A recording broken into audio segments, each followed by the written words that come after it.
Nice. Siehst du den Screen? I'll have to get something to eat. I'm starting to get hungry.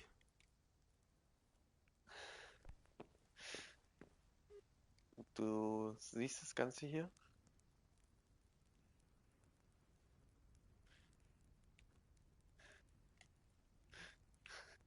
Einfach eine ganze Suppe eingepackt. Ja. Passt ja. Hier, so. Erstmal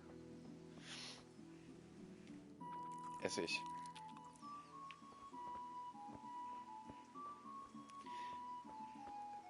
Gehe zu Vater.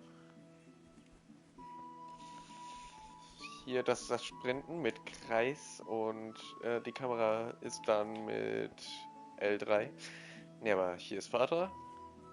Zu dem sollte ich jetzt eigentlich. Aber was ich lieber mache, ich gehe hier hin.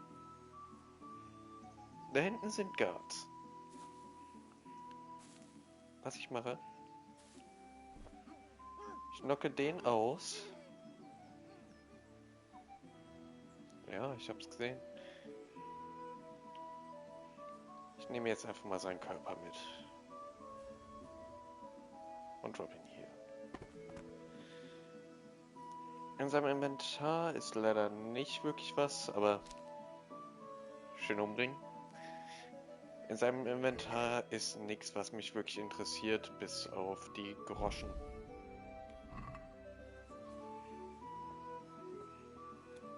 Und die Guards, die interessiert es auch nicht, weil die zu weit weg sind. Wenn ich hier jetzt die Pferde schlage, das interessiert die einfach nicht. Auch das hier.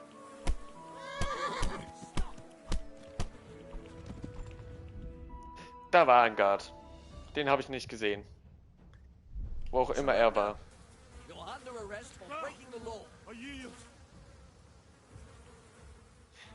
I have not enough to pay. I'm a fucking die in prison.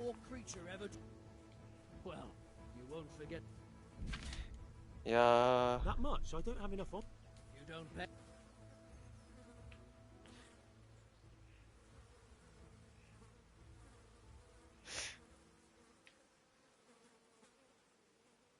Speak.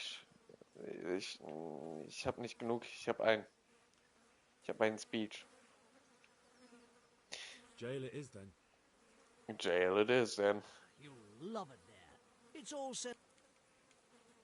Und ich bin tot.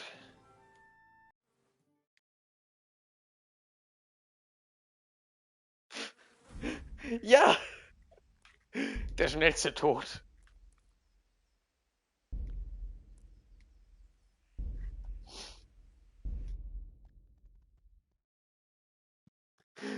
Ah.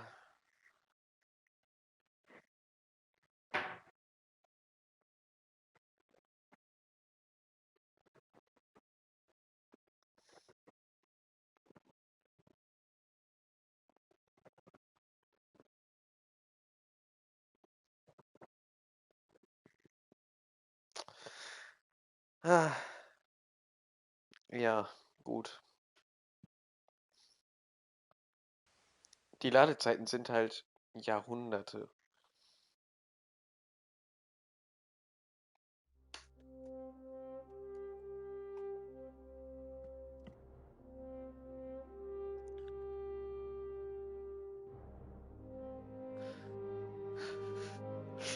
Oh. Ja, skip it. Skip all that shit.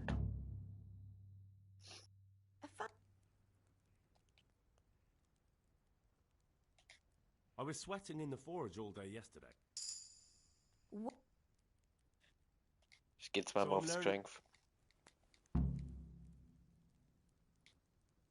And Dialogue. Scheiß drauf, was Mutter sagt. Aber diese Animation, dieses Herzensblut bei den Äpfeln. Dieses Herzensblut bei den scheiß Äpfeln. Der Sprung mit 4. Ah, es ist so scheiße. Man kann das Ganze halt nicht mal umändern.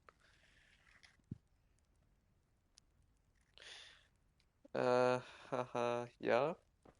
Ja, ja, na. Oh, na, ah. Bleib ich hier erstmal kurz sitzen, weil Kommentare.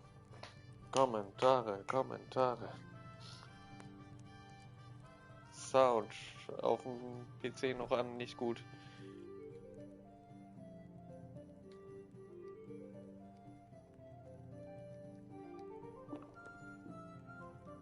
I'll have to get something to eat. I'm starting to get hungry.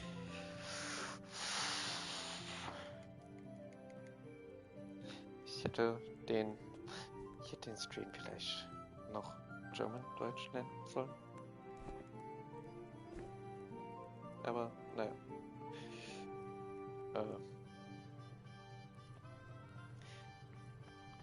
Ja. Warum nehme ich nicht direkt alles?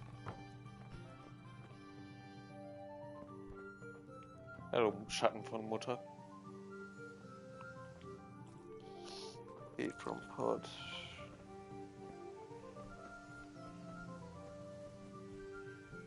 Runnen.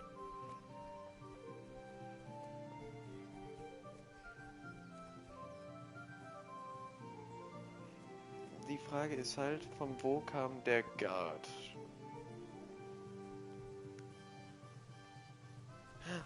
Ich weiß von wo. Hier unten rennt manchmal einer lang. Oder? Ja. Wie langsam man da hochgeht.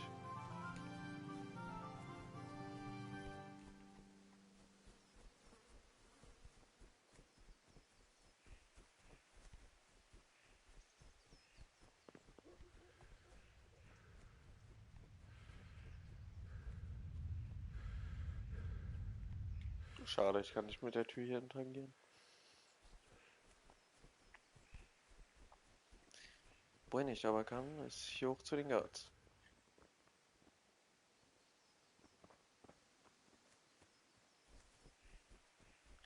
Ja, da ist der.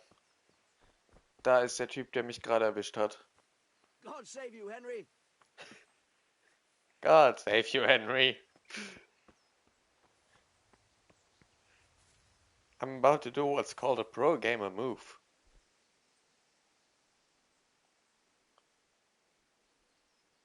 Ganz kleines bisschen warten.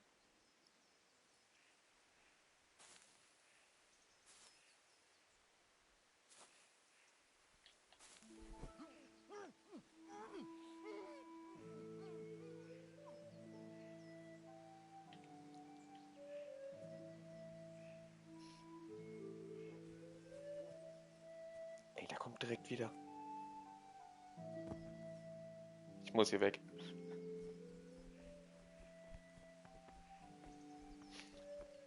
Bevor er den Typen sieht.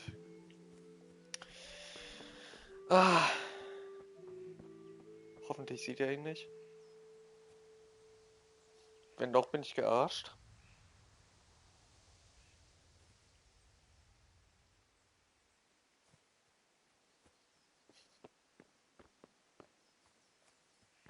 Er hat ihn nicht gesehen. Und einmal in sein Gesicht treten. Gut gemacht, Henry. Groschen.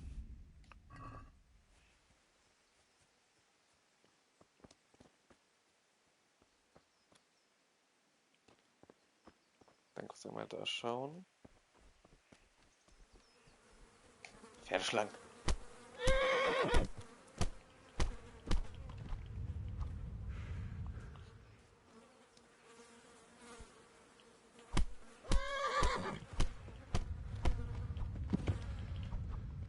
Sad.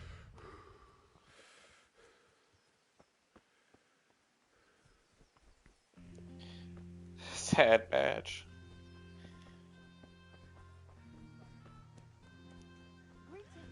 Ja, aber so, hier. Strong linen, delicate velvet, beautiful and functional. Funny. Trader.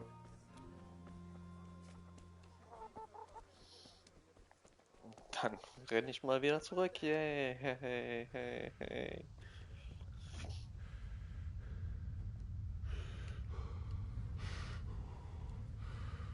Geh drüber.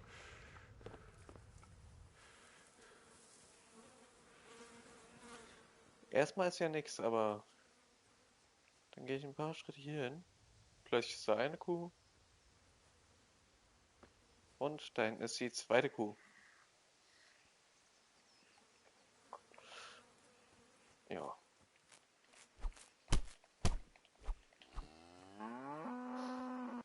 In die entgegengesetzte Richtung. Und weiterschlagen.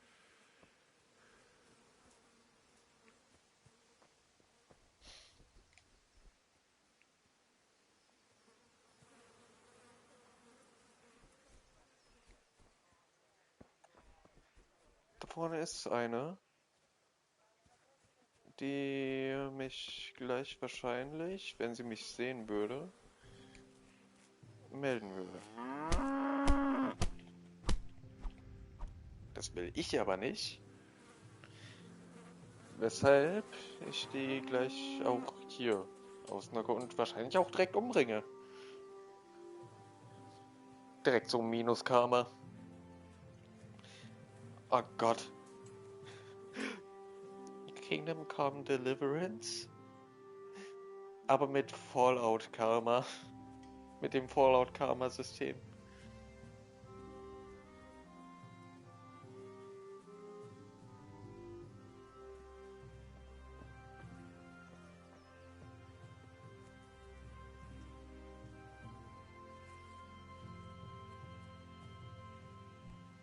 Henry, I'm glad you stopped by.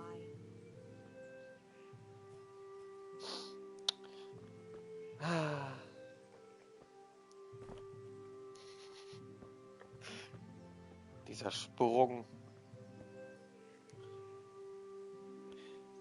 Sieht erst so majestätisch aus und dann fällt man einfach wie ein Stein.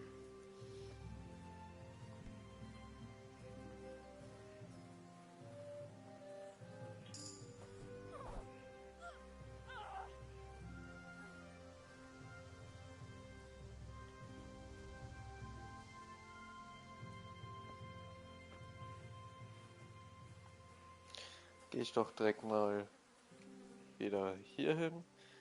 Drop sie hier. Und dieses Geräusch dabei. Warum? Don't mind if I steal it.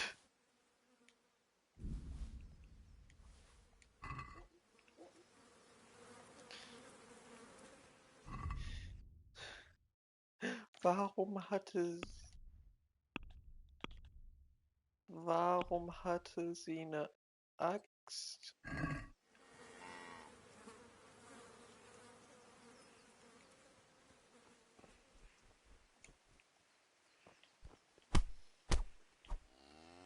Ah Gott, stimmt. Man muss sie ja auch erstmal equippen. Haha.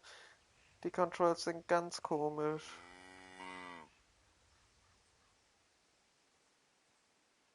Ja.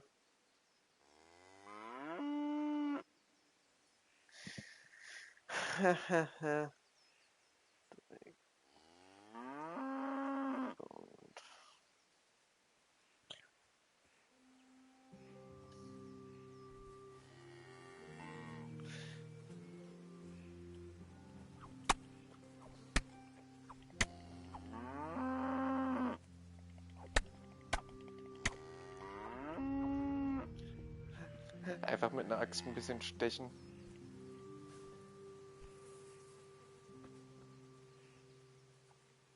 Ja, aber es ist echt komisch. Mit dem linken D-Pad, also linke Pfeiltaste,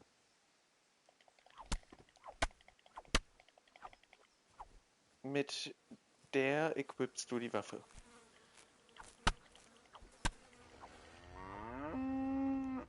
Geh ich halt in die andere Richtung. So.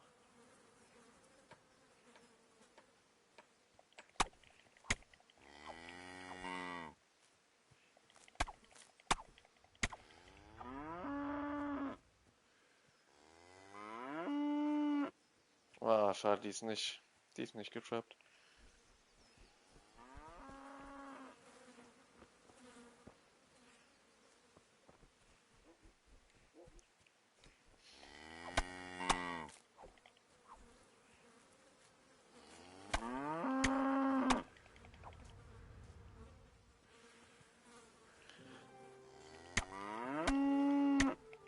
Sie ist getrappt.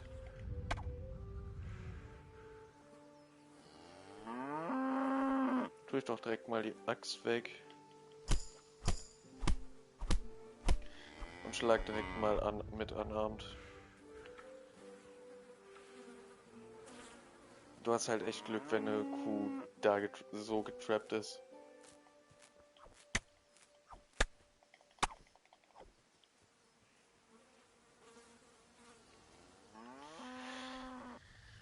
Ah, ich glaube, ich gehe gleich mal zum Swordmaster.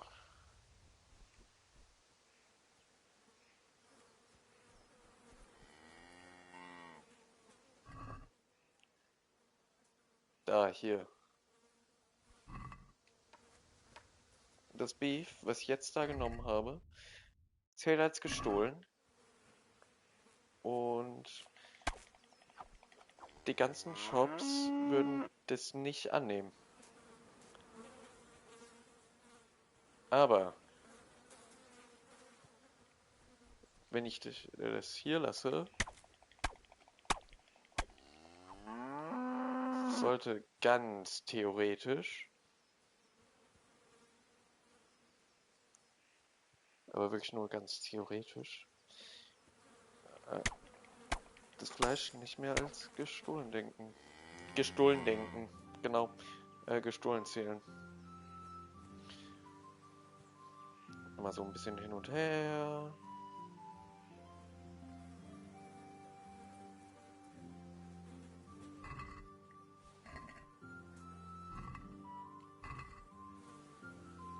So, ich bin overloaded. Tun wir die Axt mal weg. Gehen ins Inventar. Gehen auf Food. Und droppen alles. Dann kann ich zurück zu dem gleichen Spot, den ich bereits der Person, die hier in der Party mit ist, gezeigt habe. Und zwar hier vorne. Who's there? Hier. Genau dieser Punkt. Dann sollte jetzt ganz theoretisch...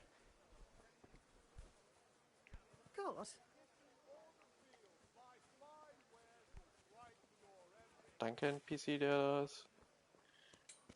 Ne, aber dann sollte ganz theoretisch das Fleisch nicht mehr als gestohlen zählen und die Kühe wieder respawnen.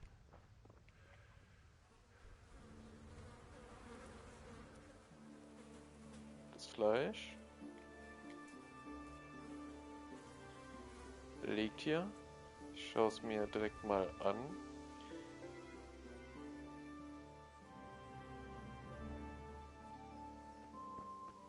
Und da sind die Kühe wieder. Ich bin zwar overloaded, aber das ganze Fleisch kann ich dann jetzt das kann ich jetzt beim Trader verkaufen für ein paar Groschen.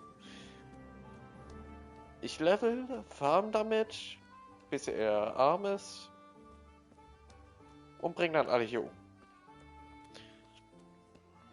Ich brauche auch relativ hohe Strength, um jetzt zum Beispiel den Guard da Stealth auszunehmen. Ja, aber der Typ vorher, in dem vorherigen Run, hatte keine Axt. Jetzt die Frau aber. Let's trade. Hahaha. Food. Ich sollte auch auf Sell.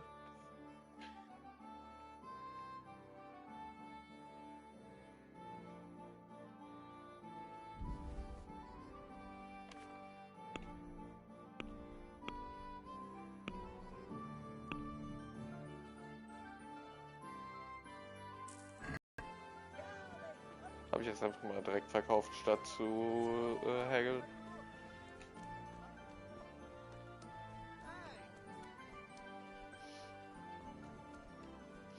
Ne, aber das wiederhole ich jetzt ein bisschen.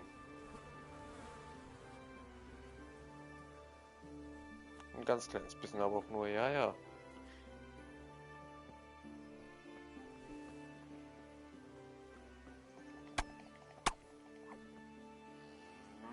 Gehe ich zu anderen Kohlen.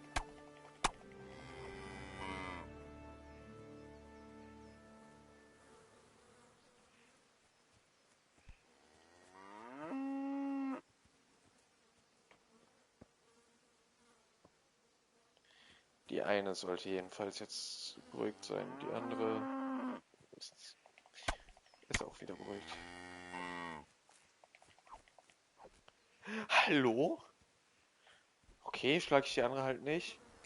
Gehe ich zurück.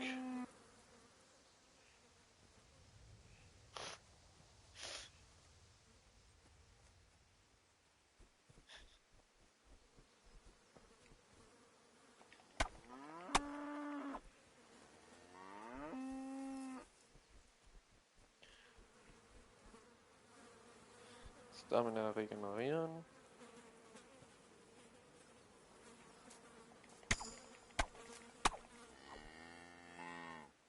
You've gained a level in agility.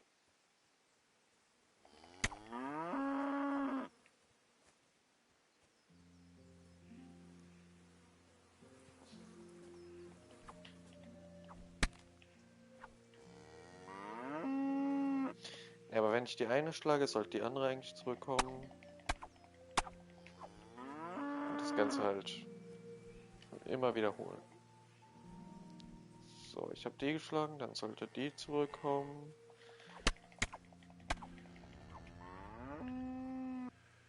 Jetzt sollte die andere zurückkommen. Ja. Und das ist der ganze Exploit eigentlich.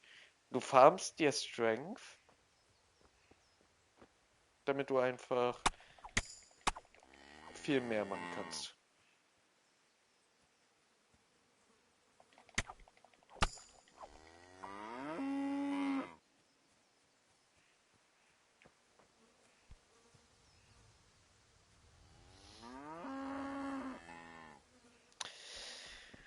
Gut, ich laufe hier einmal im Kreis. Hoffentlich sind die jetzt wieder non-aggro. Die eine ist noch aggro.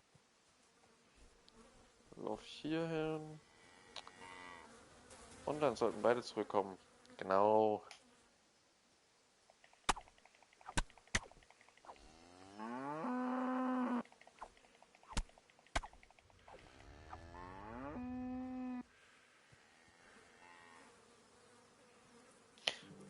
Wie gesagt, das ist halt der ganze Prozess. Der wird einfach nur wiederholt.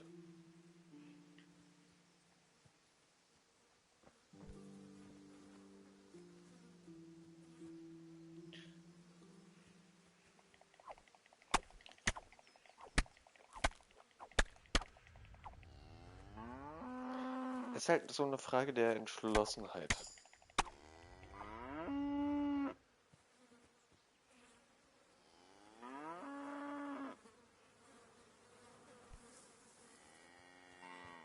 Ob du wirklich jetzt ein paar Stunden hier sein willst und farmen willst. Oder irgendwas Produktiveres zu machen. Okay, die kann echt schnell aufstehen.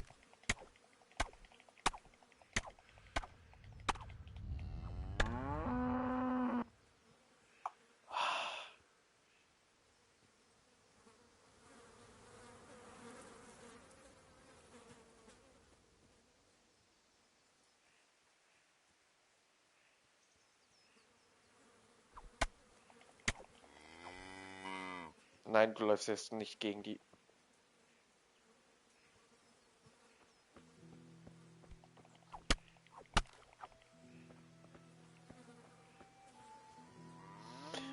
Gut. Lauft halt hier hin. So. Jetzt sollten beide zurückkommen. Was sie auch tun.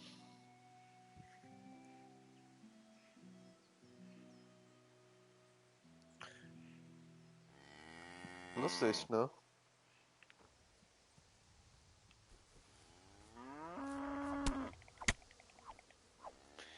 Ich will eigentlich auch so wenig wie möglich von oben schlagen, sondern eher so stechen, um viel länger an der Kuh zu farmen. Für Strength.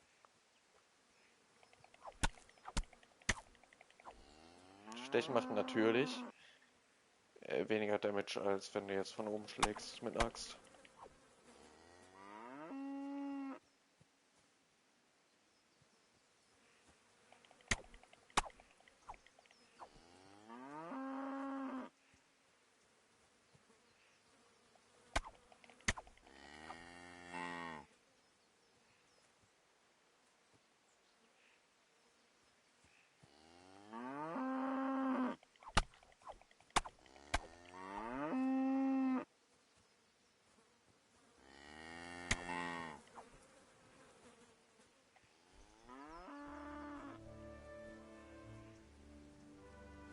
Wir sind beide wieder ruhig. Ich kann beide abstechen.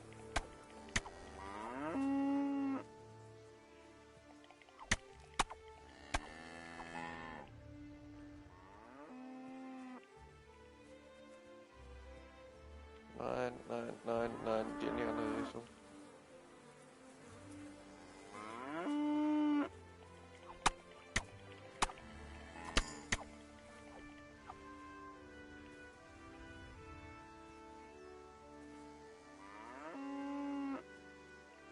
Und auch immer so ein paar Schritte in die andere Richtung, dann sind sie nicht mehr aggressiv.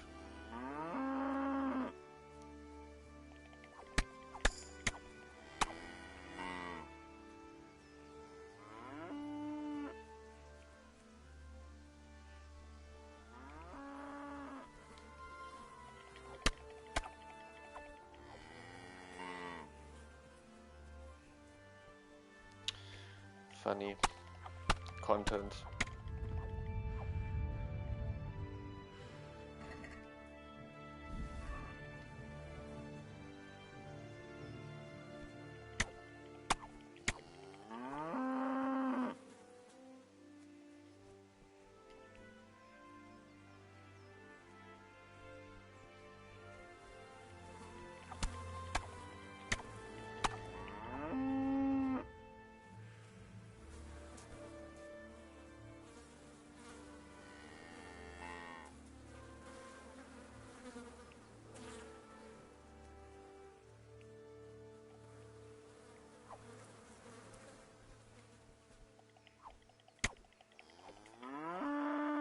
Alter. Ich meine, irgendwann vergammelt das Fleisch, aber es vergammelt nicht so schnell.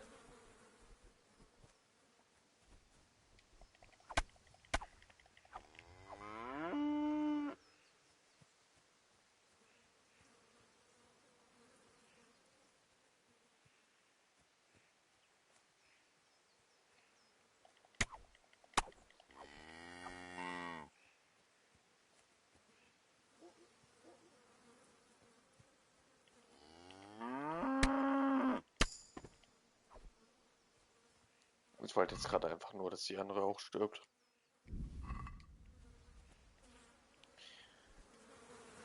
Steck die Axt mal wieder weg. Geh ins Inventar. Food. Drop alles. Und schau mal, ob der Typ da hinten ist. Denn wenn der Typ da hinten ist, dann wird er nicht mehr lange da sein.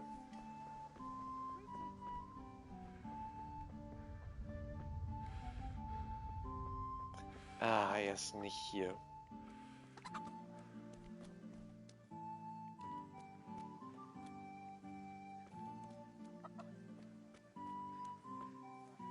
Die Frau ist aber hier.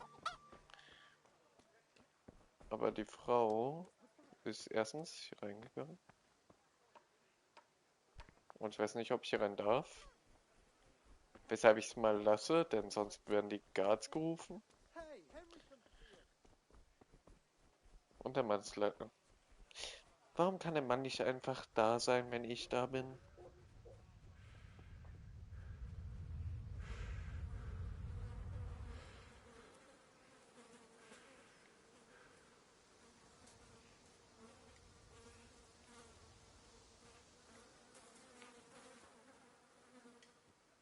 Ja, aber wie gesagt, das ist halt für ein ganz kleines bisschen Geld und Strength ein relativ guter Exploit, schätze ich mal. You can't sprint while overloaded.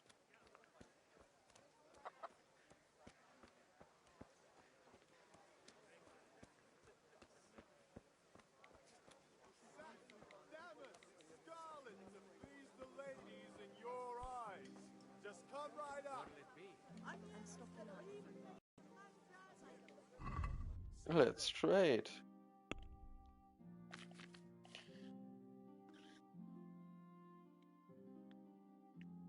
Ich habe nochmal 152 B für dich.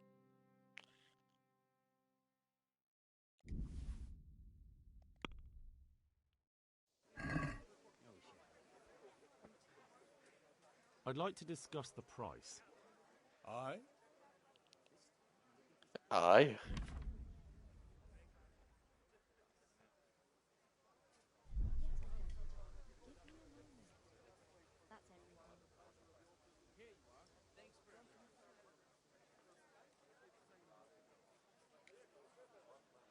Here. And something for your trouble. Thanks 1,000 times. What was it I needed? Das. Ich meine, er hat gar nichts mehr an Geld. Zu dem Trader kann ich nicht mehr.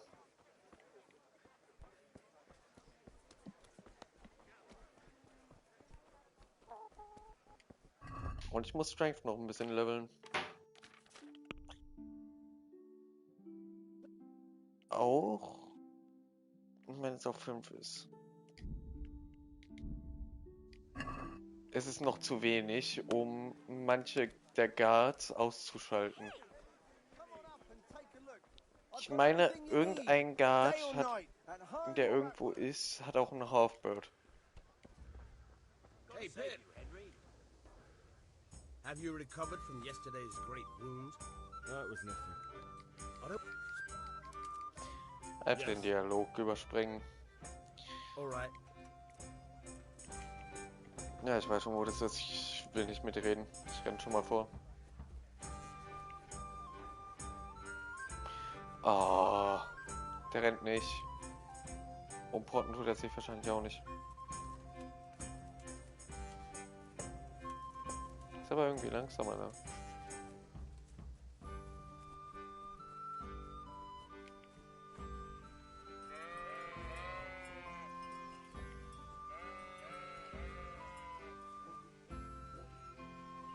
Nein, ist er nicht.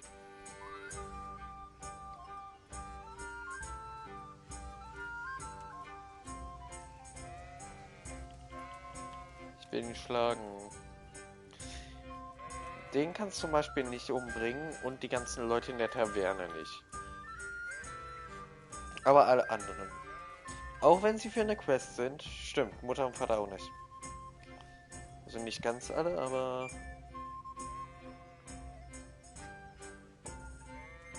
Stimmt, ich muss ja jetzt mal sagen, ja, bereit.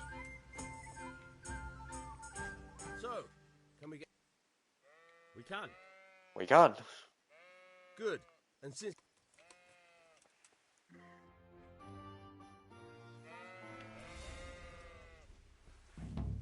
Very well. Let's start with the basics. Keep moving. Your life depends on it.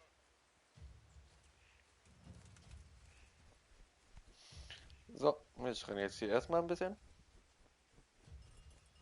All right. Now try to hit me. You have to put your weight into your attack. If you just fiddle around, you'll get nowhere. Try slashing from different sides. Unpredictability is the key. Never repeat yourself. All right. Not bad. Good. Once again. Nice. Good. The point of the blade is for stabbing. Try it a few times. Good. All right. Now you're getting it. Good. Let's try something else. One Let's strike, try something I can else. fend off without a sweat. But if you chain your strikes, I'll have a much harder time. As soon as you land one blow, follow it with another. Und das ist etwas, was du nicht machen willst. Chain Strikes.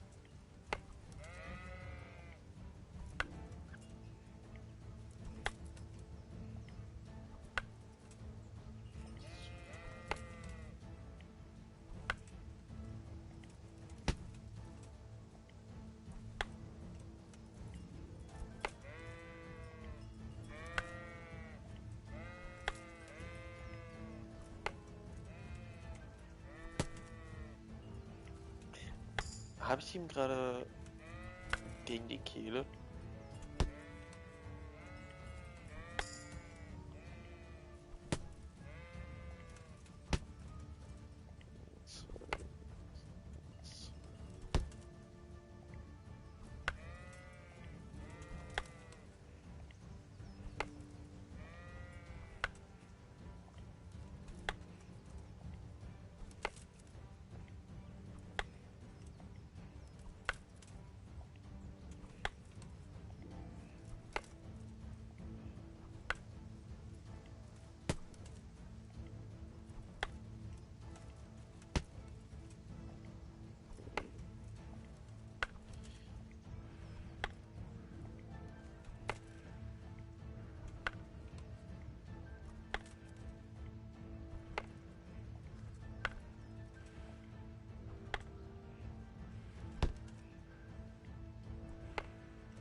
You've reached a new level in sword.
Ich kann nicht mehr angreifen.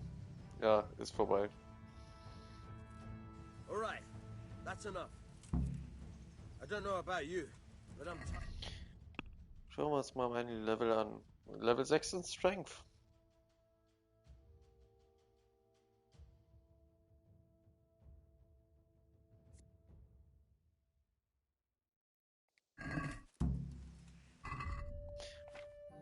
Ah, ich war aus Versehen geschlossen. Nice.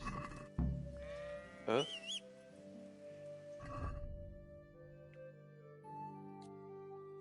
Ah, ich hatte die alten mit vorhin.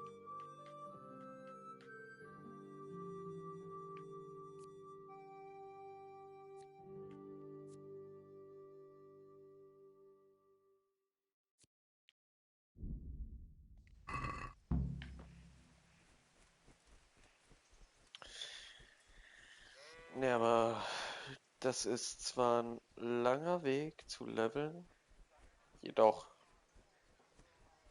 ist halt am besten, weil man es dann im Game viel einfacher hat. Ist aber auch riskant, manchmal. I could do with a bite to eat.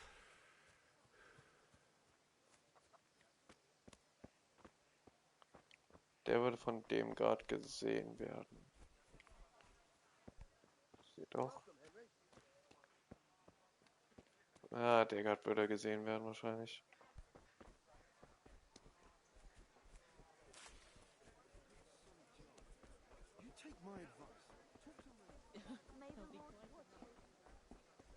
Gehen wir erstmal weiter.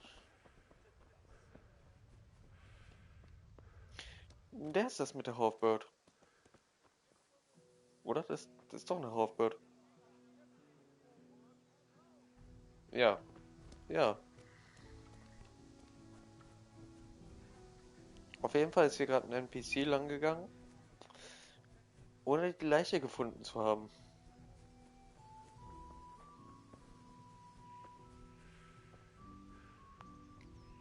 Des Backpackers. Da ist die erste Kuh reingespawnt. Spawnt die auch rein, wenn ich rückwärts gehe? Ja, die ist jetzt reingespawnt. Die Leiche ist weg. Was? Ich bin verwirrt.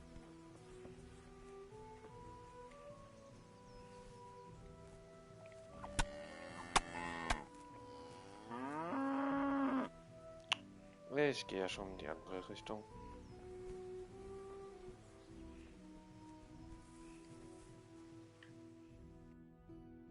Ich habe aus Versehen die Map geöffnet. Das wollte ich ja eigentlich nicht, aber... Ne? Oder nee, der hat auch eine Halfbird. Könnte ich den Stealth?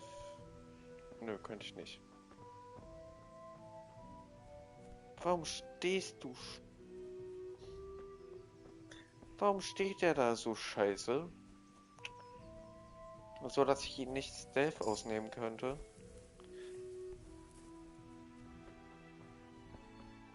Was soll das? Das finde ich jetzt nicht gut. Ich finde es auch nicht gut, dass die Leiche wieder da, also vor allem wieder da weg ist.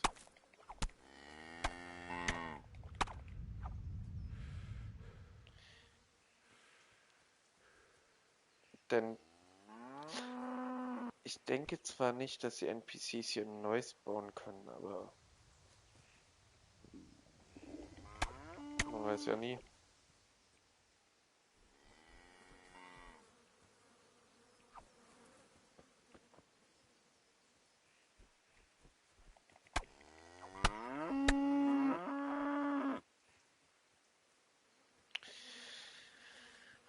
Dieses Game ist auf der PS4 echter Schrott eigentlich.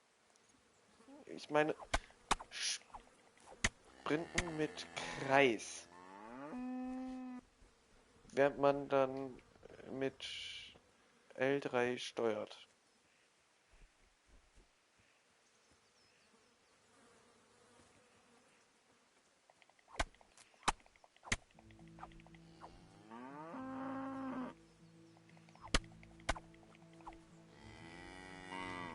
Einmal in die Richtung, die Kuh hat sich beruhigt, einmal in die andere Richtung. Schlag, Schlag, Schlag. Die andere hat sich beruhigt.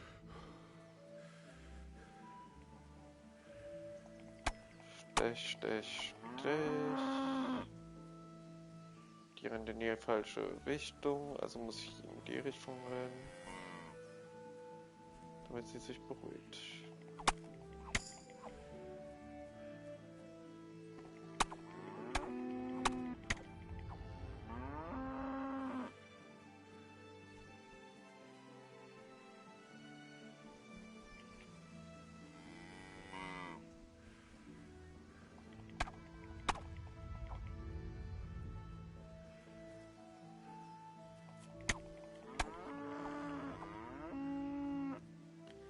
Ich Muss jetzt immer aufpassen, ob hier eine Person langläuft.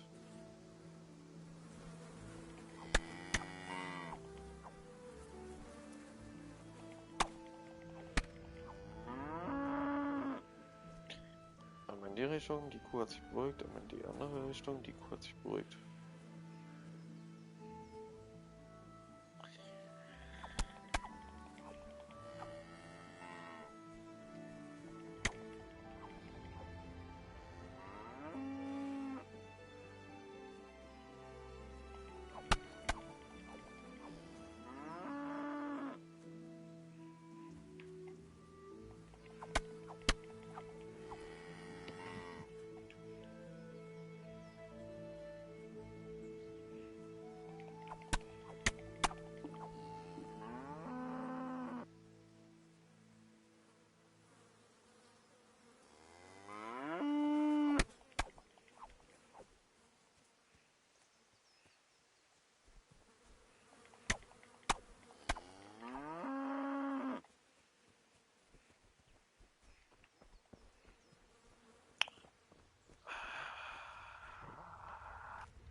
Kannst du mir mal kurz sagen, seit wann ich streame?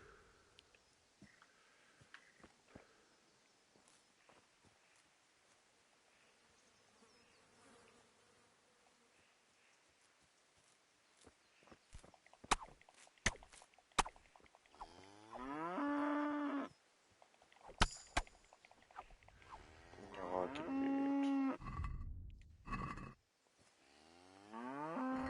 Ein bisschen geht noch.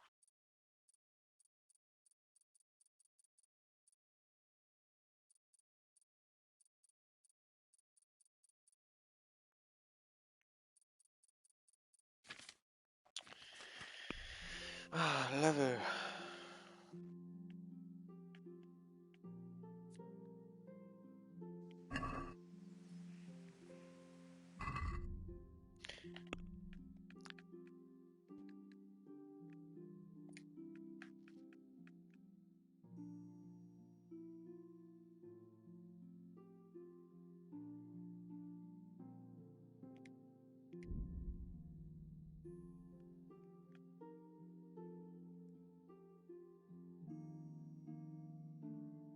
Ah, nö.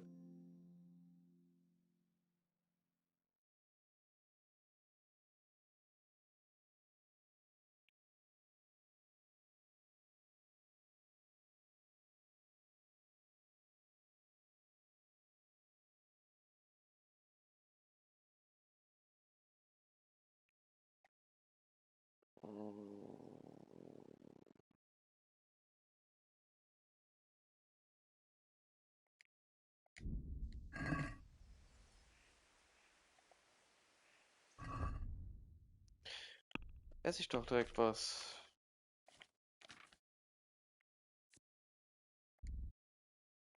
Schon ein bisschen Cheese.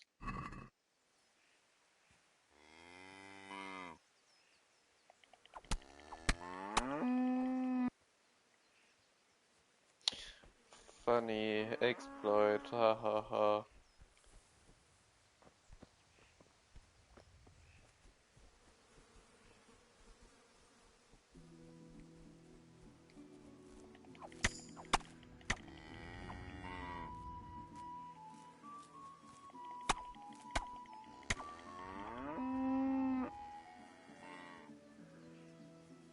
Die erste Kuh hat sich beruhigt. Die zweite Kuh hat sich beruhigt. Die zweite Kuh hat sich noch nicht beruhigt.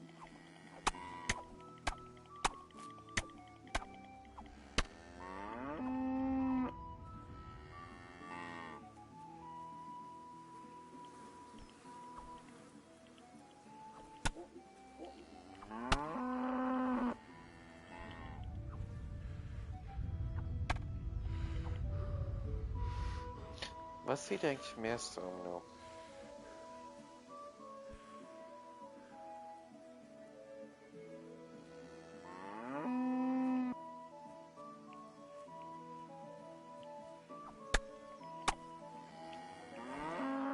Das sieht gleich viel. Circa?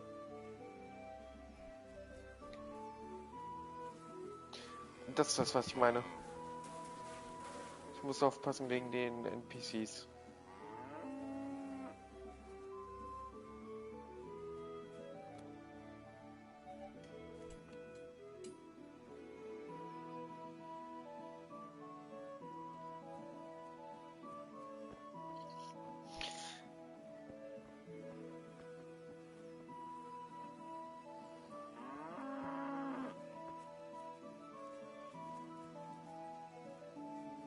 God save Henry. God save you, Henry. Oh, I don't think he will.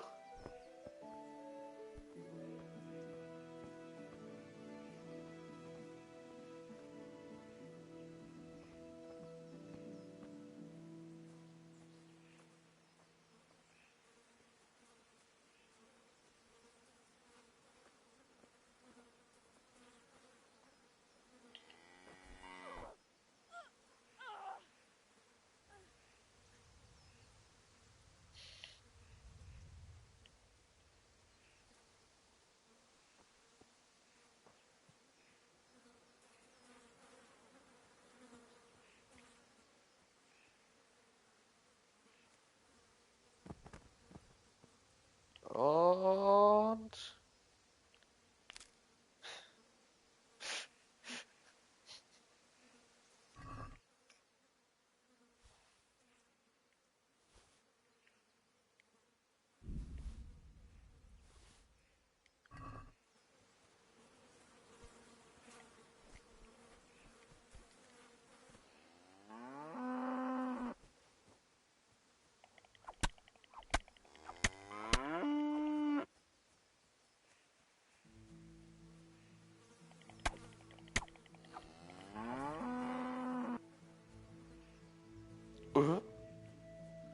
Okay, die eine Kuh, die ist fast drüber geglitscht.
Ich liebe es, wie sie manchmal einfach umfallen.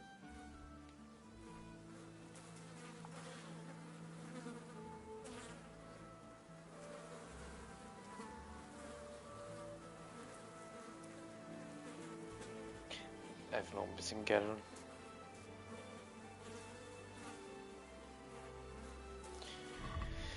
Inventar öffnen. Food.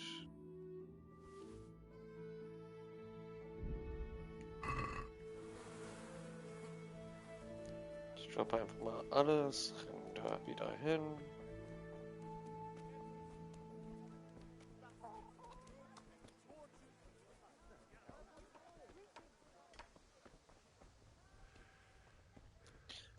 Und dieser Typ da, der Typ ist nicht da. Haha.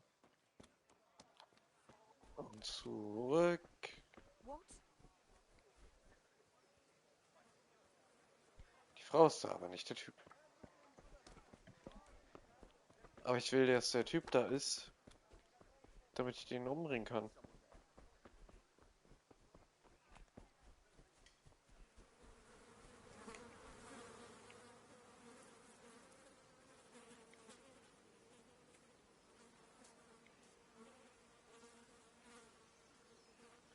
Wo sind die Äpfel hin? Okay. Äpfel, die spawnen, Beef nicht.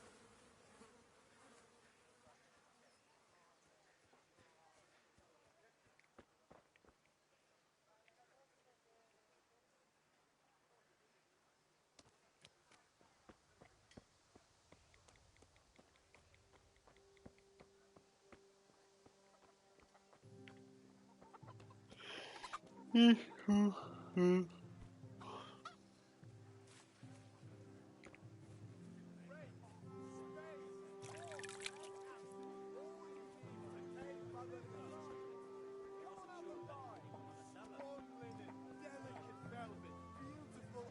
God be with you.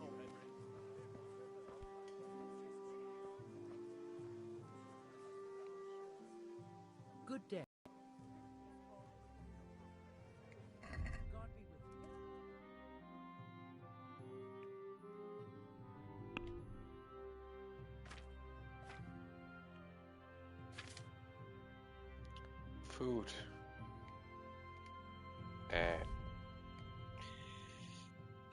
Warum kann ich nicht einfach direkt alles nehmen?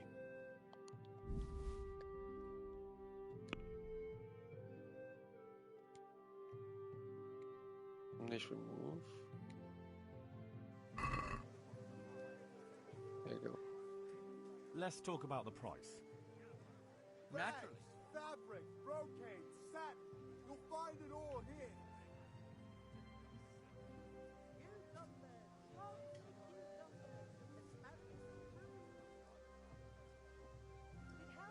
But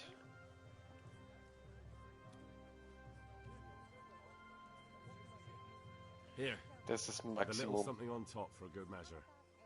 Thanks 1,000 times. Pick what you want.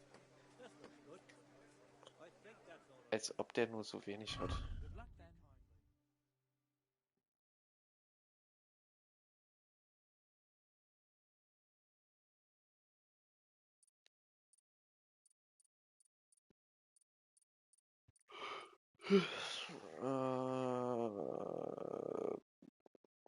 Was ich haben will.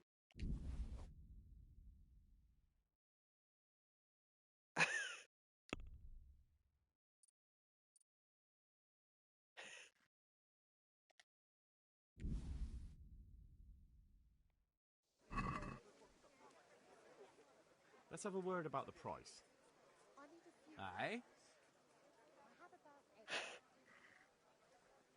Alter.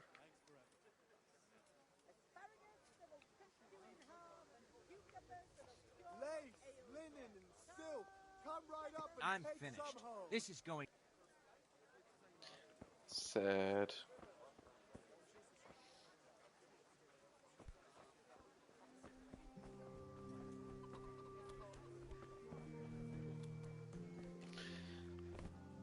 Warum ich das haben wollte? Meine Axt. Meine Axt war broken. Und das ist nicht gut.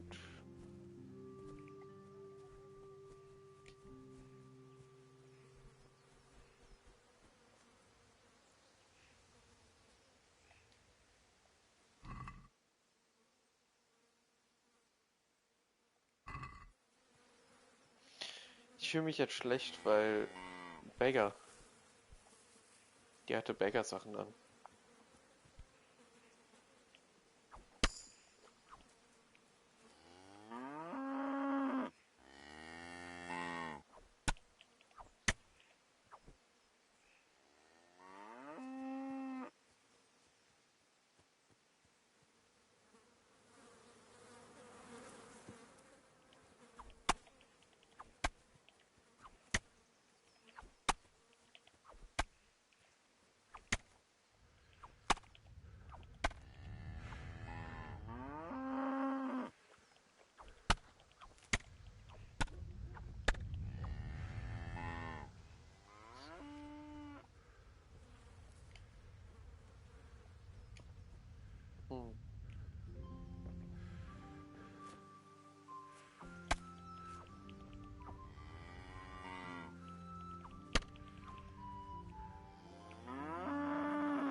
Die ist einfach umgefallen.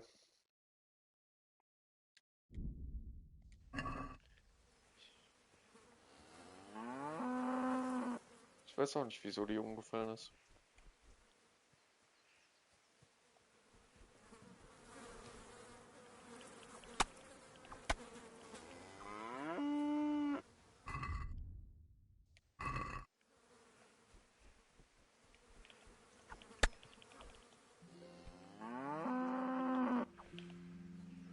Komm, fall um.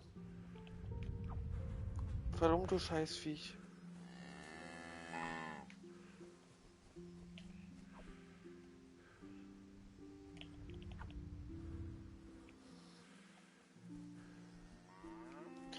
Das Scheißviech will nicht umfallen.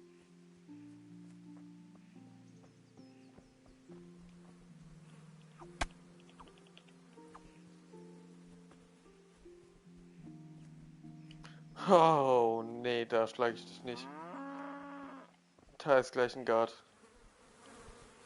Da schlage ich den nicht.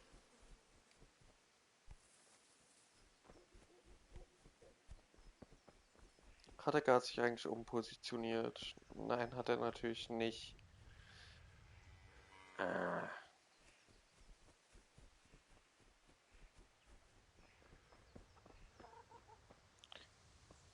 Würde er sich umpositionieren, könnte ich ihn umbringen für seine Haarwert. Oder Haarwert. Aber da er sich nicht umpositioniert, kann ich ihn nicht umbringen. Ich überlege gerade wirklich einfach für Content wirklich die Quest mit Geh zu Vater anzufangen.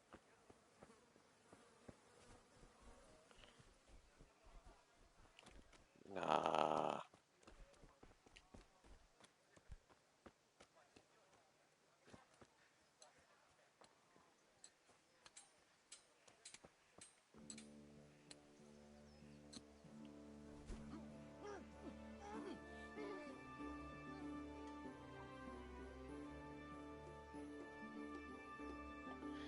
Ich hatte gerade kurz Angst wegen dem Guard. Ja, was? Wenn du es dir anschaust.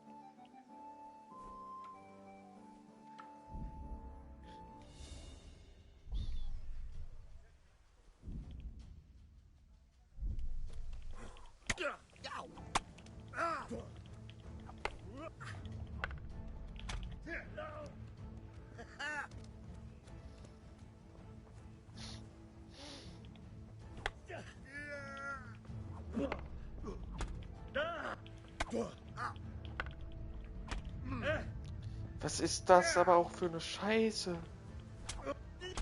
Hat. Insolent. Well,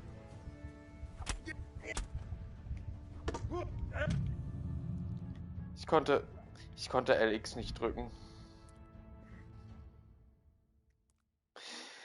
Ich konnte so ändern. Oh. Eck.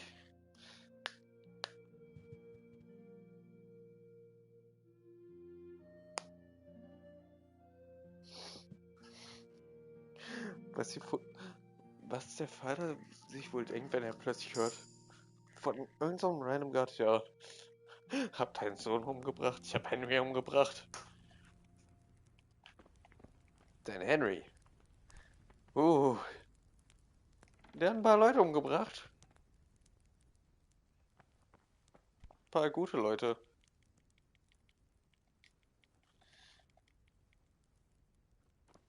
Nee, aber ich will eigentlich nicht versuchen, es. Okay. Ich will eigentlich nicht versuchen, es richtig durchzuspielen.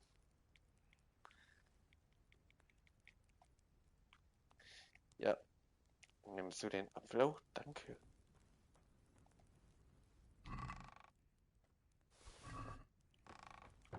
Open, take all. Tür öffnen.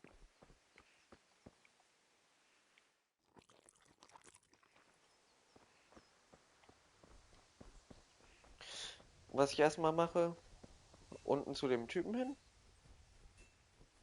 und dann zu Vater gehen. Ich lasse den hier auch mal in Ruhe.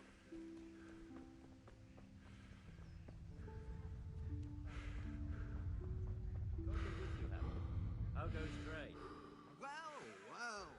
And now I see you, I hope it will go even better. Are you here to buy? Indeed I am, or I'll have nothing to smelt the ore with. Indeed I am. Hey, have you recovered from yesterday? Yes. This but a scratch. All right, I'll wait on the ground by the sheep. Ich renn mal vor. Keine Lust auf den zu warten.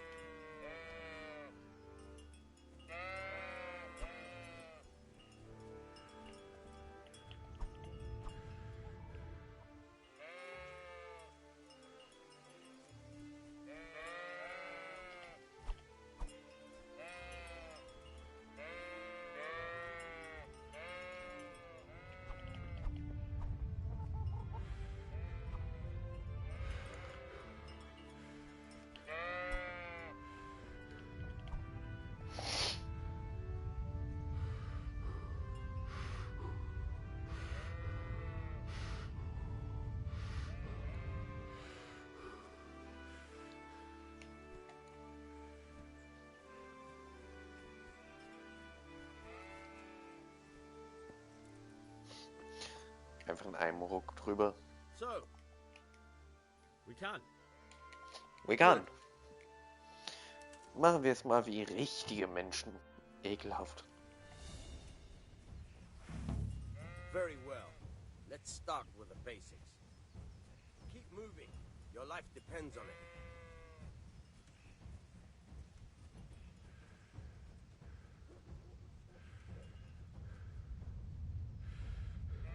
All right.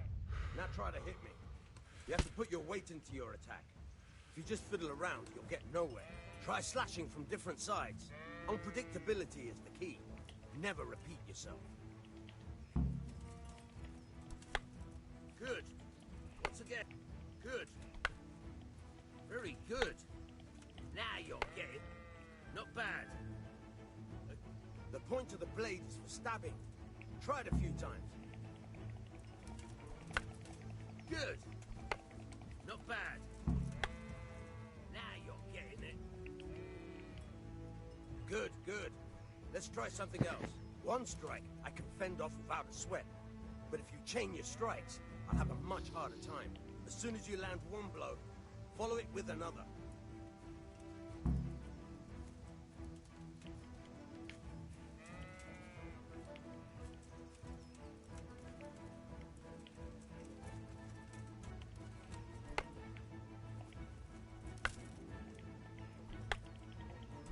Good. Once again. Nice.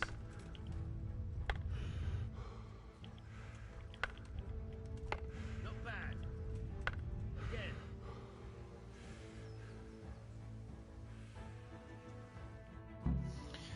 Alright. Einfach so wie richtige. Einfach so wie die richtigen Peasants durchspielen. Nicht irgendwie exploiten, sondern einfach nur die Story genießen wollen.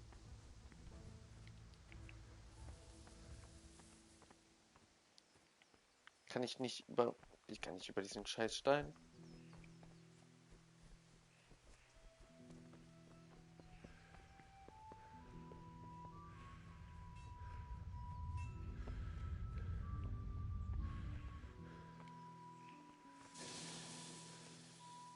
What's the matter with you?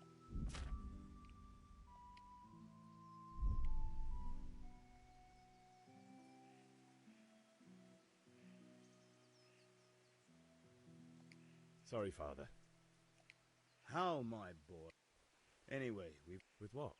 I'm running out of chalk I'll need some. No. You want me to go and... and... Right, so... Einfach als skippen.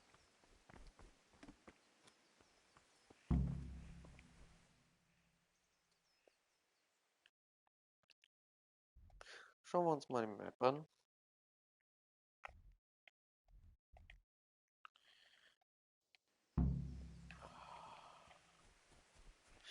Ja, ich muss Ale. Ale.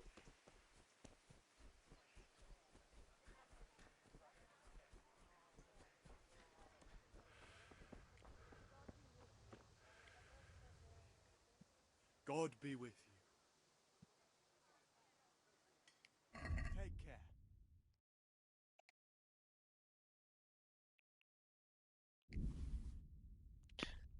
Ein Stück Charcoal. Und ich will es I'd sogar like to noch discuss haggeln. the price. Aye? Es ist eh nur ein halb. Es ist nur ein halber.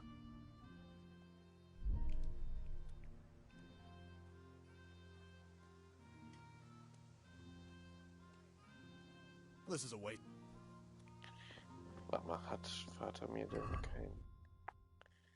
Habe ich denn kein Geld? Vater hat mir kein Geld geholt. Vater mir nicht haben Geld gegeben.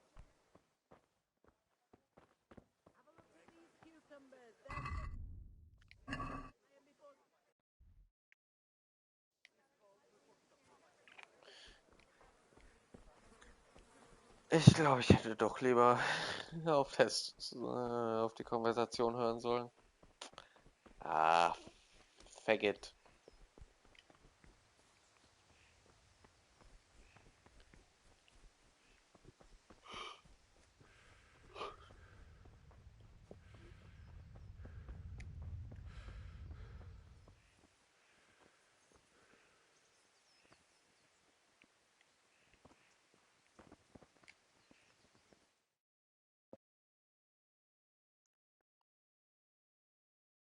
With you. I'm with you, Henry. How are you? Father sent me. We're forging a sword for Sir Radzig, and the Chamberlain has the crossguard and pommel. Father had them engraved in Sasau. Right. They're here. The Chamberlain gave them to us for you. We looked them over. Beautiful work. I've never seen anything so fine. I can't wait to see the sword. Just make sure you don't botch it. When did I ever botch anything? Where shall I start? Ah, shut up and give me what I want, or I'll kick your ass this evening. Right away, your lordship.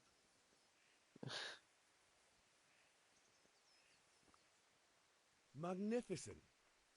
Shame I can't keep the sword for myself. Well, I better go if we're to get the job done by this evening. Godspeed. See you later in the tavern. You certainly will.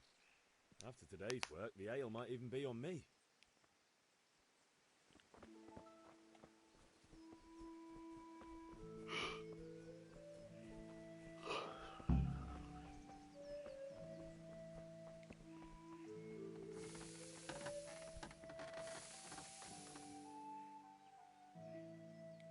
About time. Have you got everything I wanted? Not yet. I'm working on it. And how much longer will it take? Get him. No, I don't.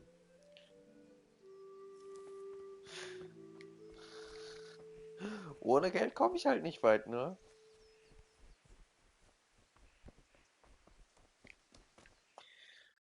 Okay, wo muss ich hin? War der Typ überhaupt der Quest? War der überhaupt für die Quest?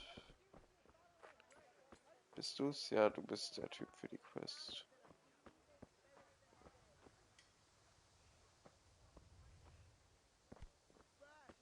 Einfach Rob.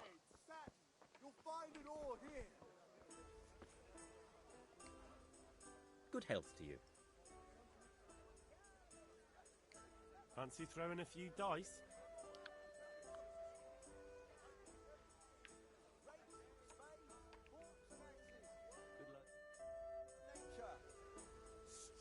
May the best man win.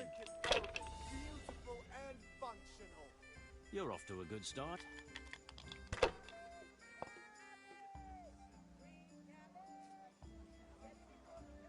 We'll see.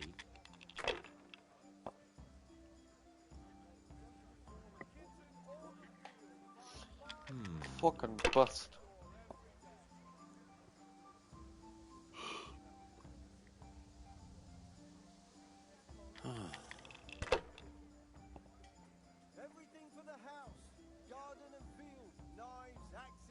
That's it.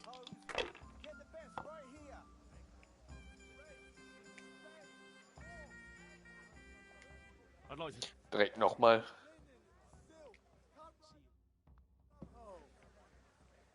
Why, oh why did I ever agree to this? I'll lose my shirt again.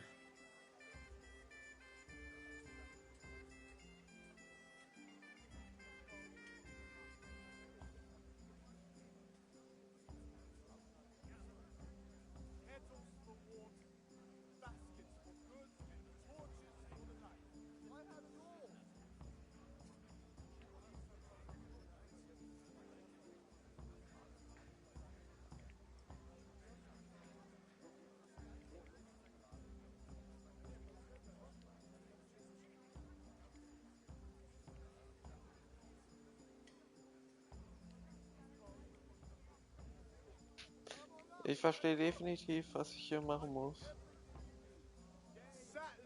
Merke ich.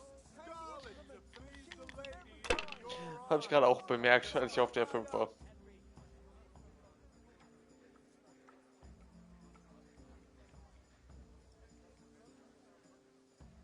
Geht ja nicht. Kann die eins beiseite legen. If I was in your shoes, I'd pass while the going's good.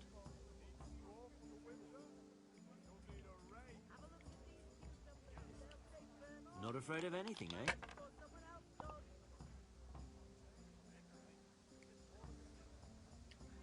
If I was in your shoes, I'd pass while the going's good.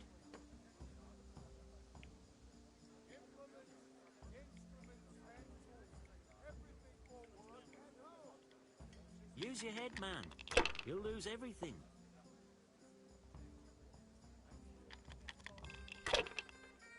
Saat, Mann. Ich habe mich selbst gebastelt. Finished.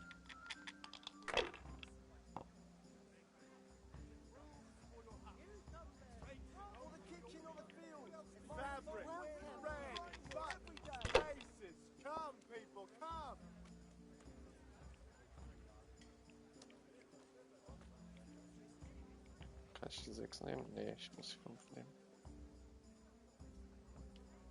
Ah, come on. It's time I had a throw.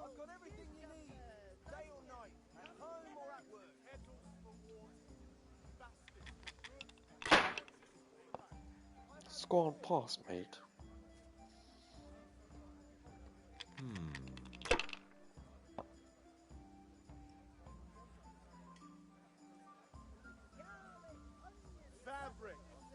That's all. Come, people, come!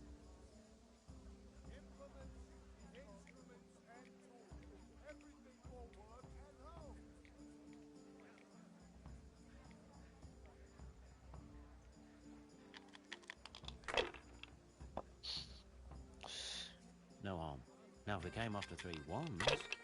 Einfach ein bisschen spielen. Qualitätscontent. This'll be the one.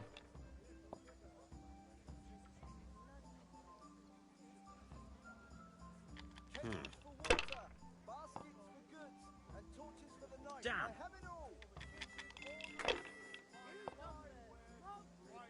You're off to a good start.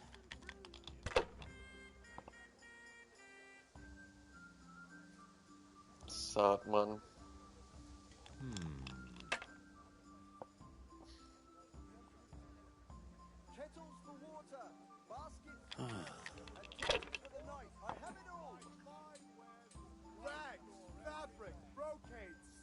We'll see. Der geht jetzt Bast. Der geht jetzt Bast. Der Bastard geht nicht Bast. Schade. That's it. Jetzt geht der Bastard Bast. God be with you, Henry.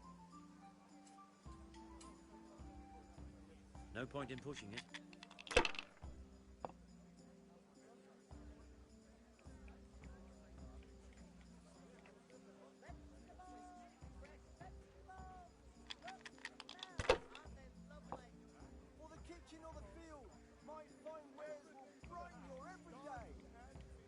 So, Not afraid of anything, eh?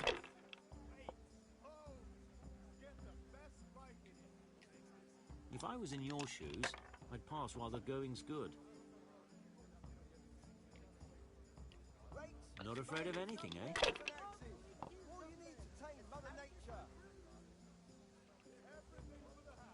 Sword. Ich kann nur eins nur Use your legen. head, man. You'll lose everything. Greetings, Henry. Use your head, man. You'll lose everything. Ist mir scheißegal. Einfach so, das ist mir scheißegal. You gave up.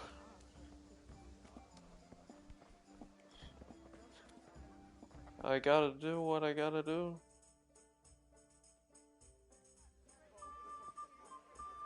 You can't be serious, Dutch. Insulting our king. What insult? I say only the truth. Sigismund has done only what he had to.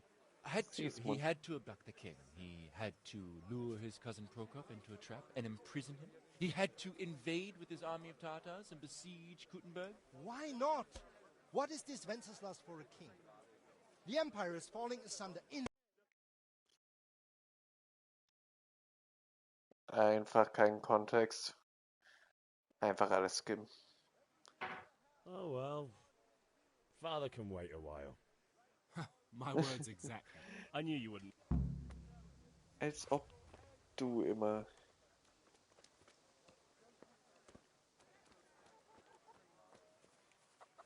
Die Mission hatte ich ja schon mal.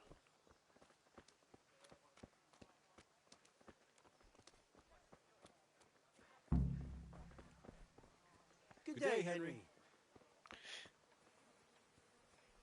Good day, Henry.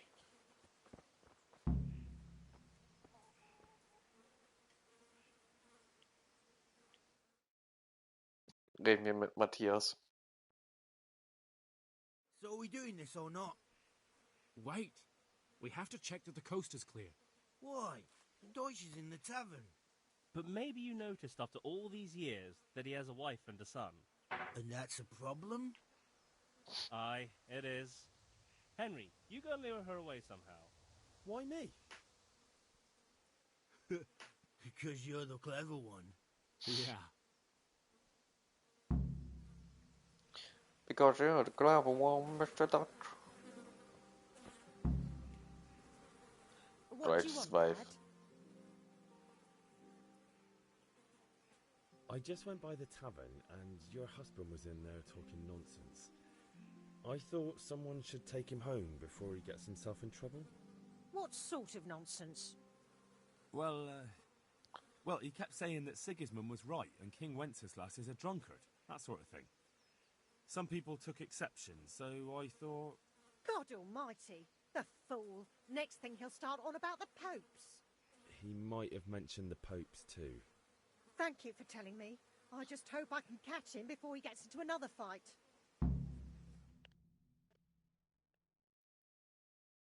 You've lost reputation. Game saved.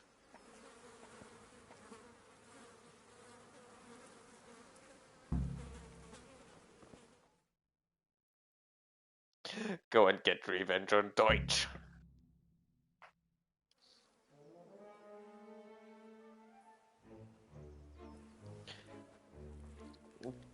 Diesen Weg hatte ich tatsächlich nicht gemacht. What are you waiting for, soldier? Fire the trebuchet! For king and country! For king and country, my ass. This is all good. Fire that trebuchet! Nearly as good as having that traitor in the pillory. Nearly. Now that would be sweet. That's for Sigismund! Woohoo! Einfach mal skip hard.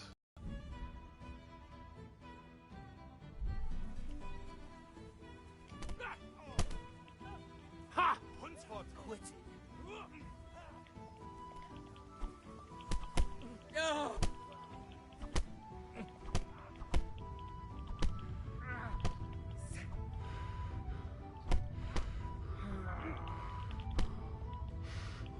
Bye!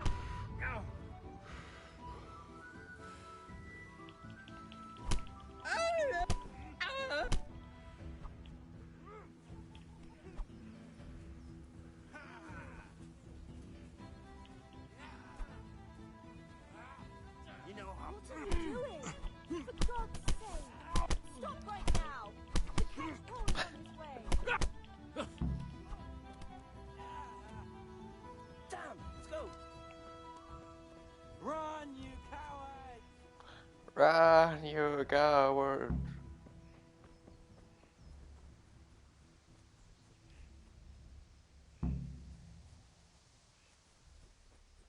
God.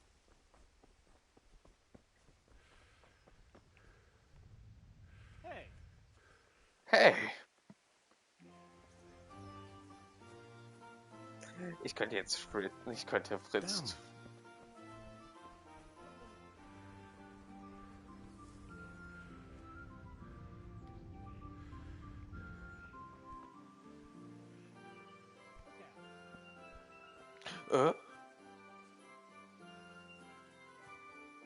Warte mal, was denn ich jetzt? Wo ist er hin?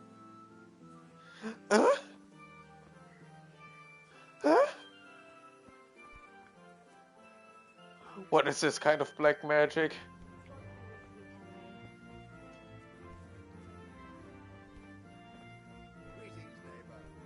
God bless you. Die klippen einfach durch mich durch.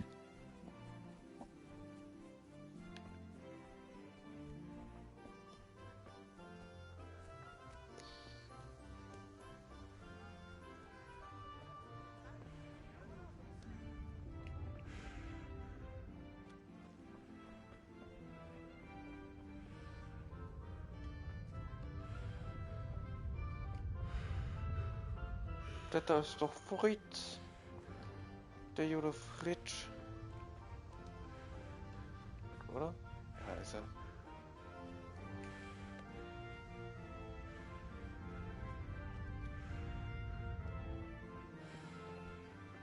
Look out.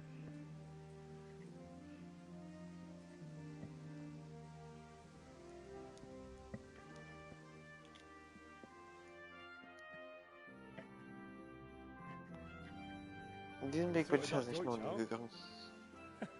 That was pretty close, eh? That old bastard didn't stand a chance. True, but I'm worried that fucker Hans will snitch on us. Well, let him. Then I'll snitch on him. And anyway, what can they do to us for throwing a bit of dung? Good point. It's not as if anyone really likes the Deutsch. Anyway, nice job at the Deutsches. Never a dull moment with you lot.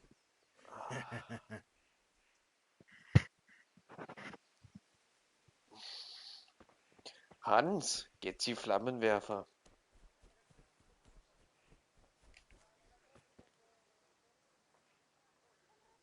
God be with you, Kunesh. What do you want? My father sent me to get the coin you owe him for the axe, hammer and nails. I've got nothing. Clear off.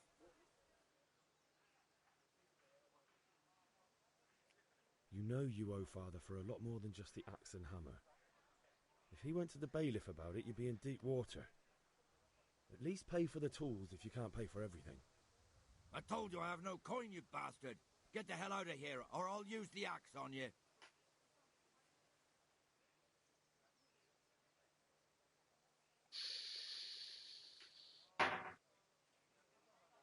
Look, I know things aren't easy.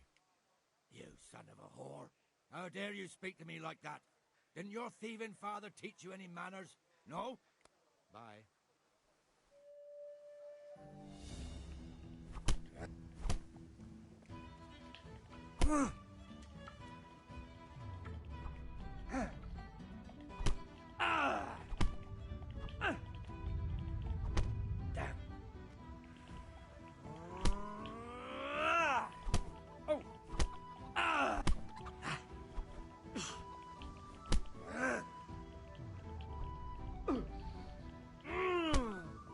Aua. Alter.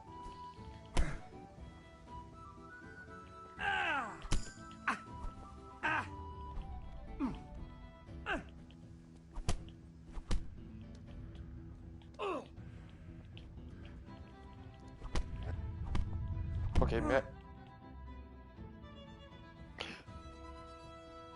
Right. You had it coming, you pup. And your old man can fuck off too.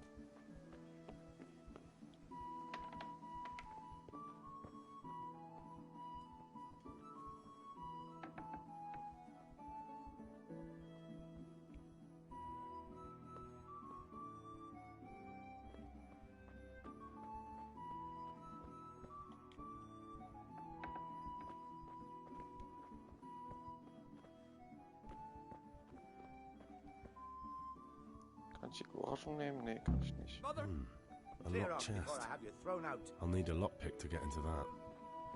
Fritz might have one.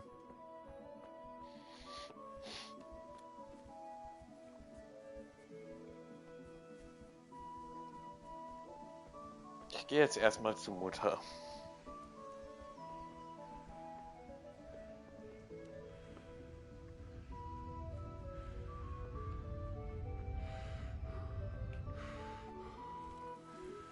Was passiert, wenn ich jetzt mit Vater rede? About time. Have you got everything up? When I asked Kunish to pay, he fought me instead.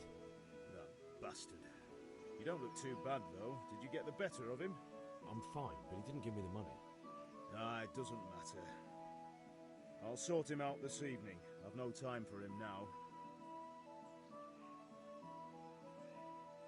But without Kunish's money, I can't buy those other things you wanted. Here's coin for the charcoal and the ale. I'll get it back from that mongrel this evening. Ich habe zwar Reputation verloren dadurch. Aber... Ma! I'm hurt. Won't stop bleeding. Oh, now, stop squealing like a baby and show me that. It won't stop There bleeding. you are, good as new. Ah, You ought to yes. learn to do that Was hat yourself. sie bitte gemacht? Thanks, Ma. Einfach nur angeschaut.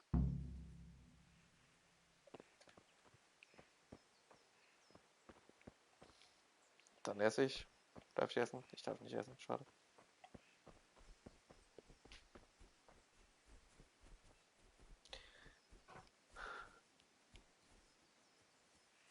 I'm gonna mug him. Ich habe jetzt aber...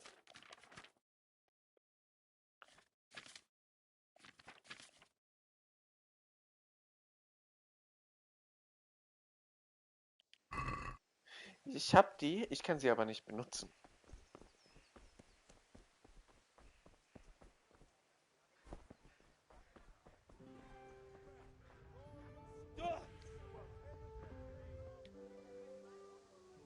Good God. You look terrible. Did someone attack you? Good luck then.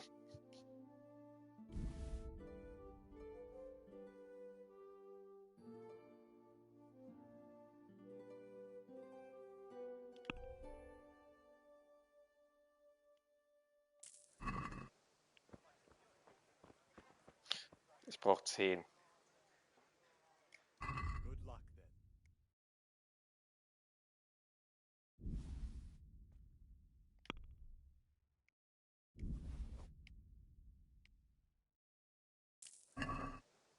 Ich habe einen zu wenig gekauft. Ich bringe mich gleich um. Accept, Chip Basket, Close Deal, 4.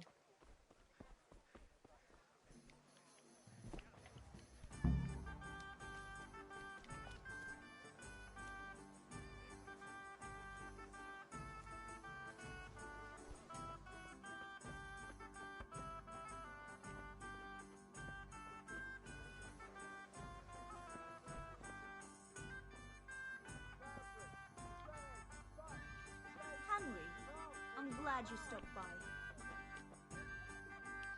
God save, my lovely. You're looking well today. You too, handsome. What brings you here? Your beauty, of course.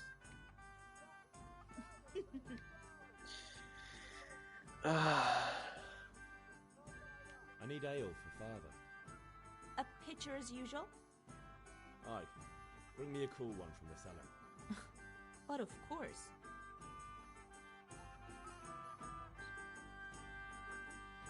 Here you are. Thanks. You've reached It's a on me new level today. in speech. You can pay me back this evening. Out of the question. Here you go. And this evening I'll have something more for you. I can't wait. Thanks.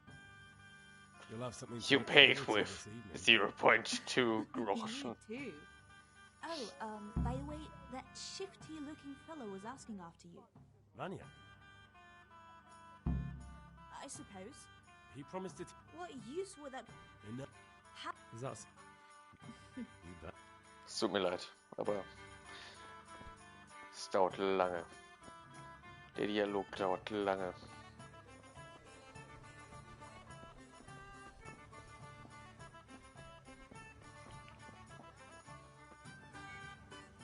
Ja, ich habe nur diese eine Quest. Und das ist wieder ein Spreche mit Vater. God save you, Henry. God save you, Henry.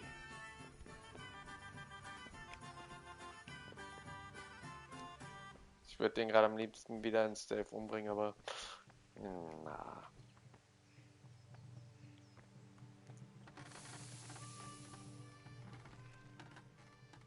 About time.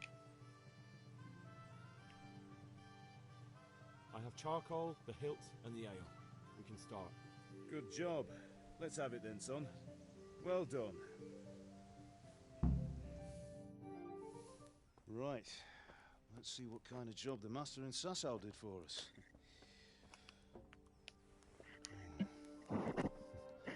Look at that, lad. Well, that's what I call craftsmanship. What does the inscription mean? Yeah. Damned if I know. Doesn't look like Czech to me. Latin, maybe? Lord Radzig ordered it.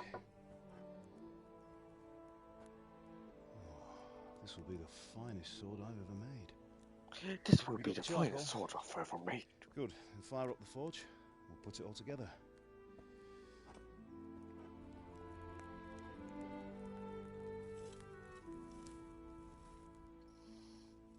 By the way, someone paid me a call. I reckon you might know what it was about. I'm not sure. Deutsch. Really? Because I'm pretty sure you and your friends threw dung at Deutsch's freshly whitewashed house.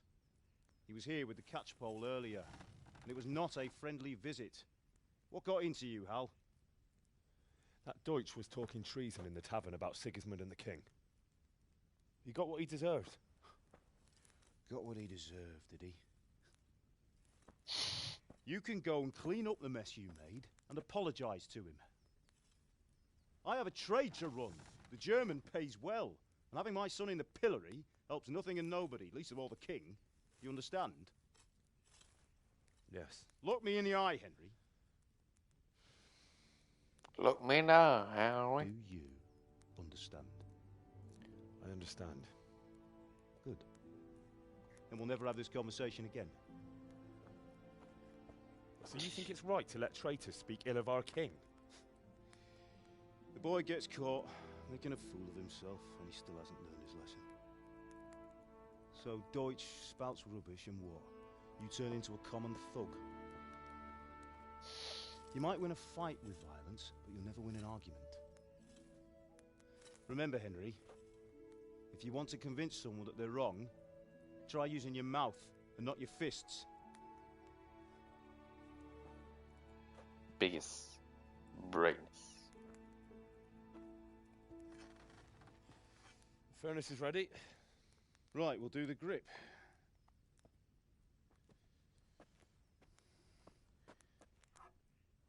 I'll heat it up, and when I take it out, you slip the grip on so it fits exactly. You know what you're doing. Nö, weiß ich nicht.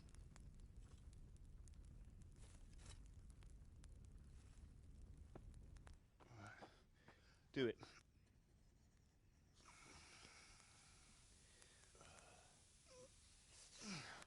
Good. Once more.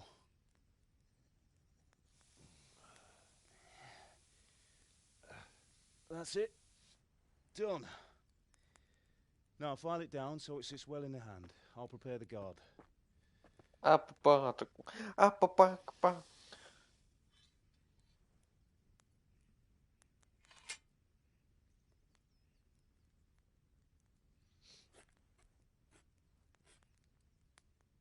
Father, why did you leave Prague? Who ever heard of a master swordsmith making horseshoes in a village? I had my reasons, Hal. And here I have your mother and you. Why would I want any other life? Do you remember Emperor Charles? I do. Life was good under his reign. Better than now. He built half of Prague and a score of castles, had a bridge made over the Moldau, and founded a university, and all without a war. He knew how to rule. Better than Wenceslas. Better by far. But Wenceslas doesn't have it easy.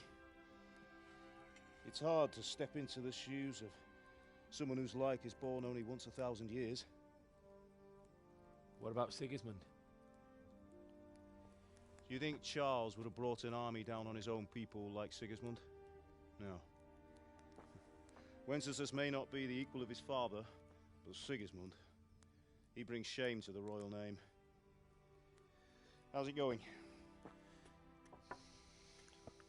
Give it here, and we'll put it all together.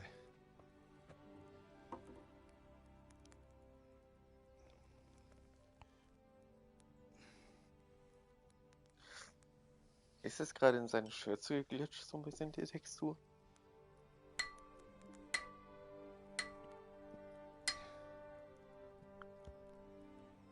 Ja. Gut. It's magnificent. Indeed it is. The Lord be with you. My father sent me for those nails. Good day to you, Teresa. They're ready. Will you fetch them for me, Hal? They're in the trunk in the living room. Oh, well, I already got him.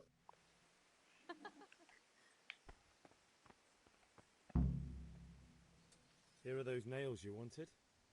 Thanks. So, how's Bianca? That will do. Go and get she's those fine. damn nails. Why do you ask? Just wondering, will you be going to the dance this evening? We will.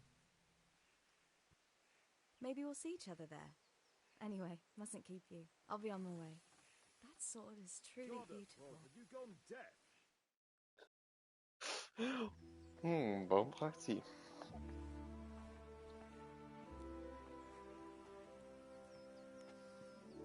Fine lass, eh? Now stop staring at her and come and see this. It's time for the trial by fire.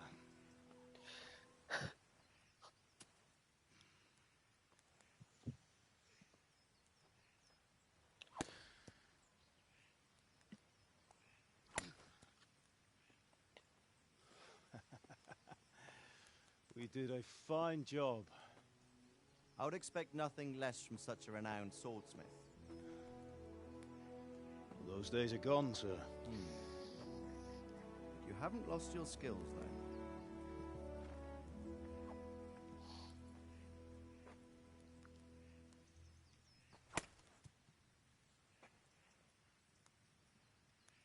Would you like to try it? Sir, what good is a sword to a commoner? Let him try it.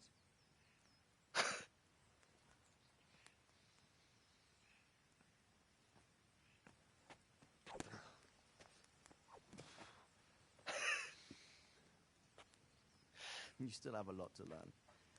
Ask your father to show you how. He knows what he's about. Learning his trade will serve him better in life, sir. Perhaps. But who knows what the future holds for each of us. I see that you almost have it finished. It just needs a polish, then Henry will bring it to you. Excellent. Fine work, very fine. A sword such as this will bring honor to its bearer. What say you, Svan? True, Sir Radzik. If I'd have had its like back in Nicopolis, things would have worked out differently. How odd to find such an accomplished swordsmith working in a place like this. A man of his talent would have no problem making a fortune in Prague or Vienna. You're right. It's a very long and peculiar story. I'd be glad to listen to it over a cup of wine, but duty calls, and I must leave. And I must leave. Learn from your father. He truly is a master of his craft. I'm sure our paths will cross again. He certainly will. Once it's ready, send your son up to me with it. Good work, Martin. Sure.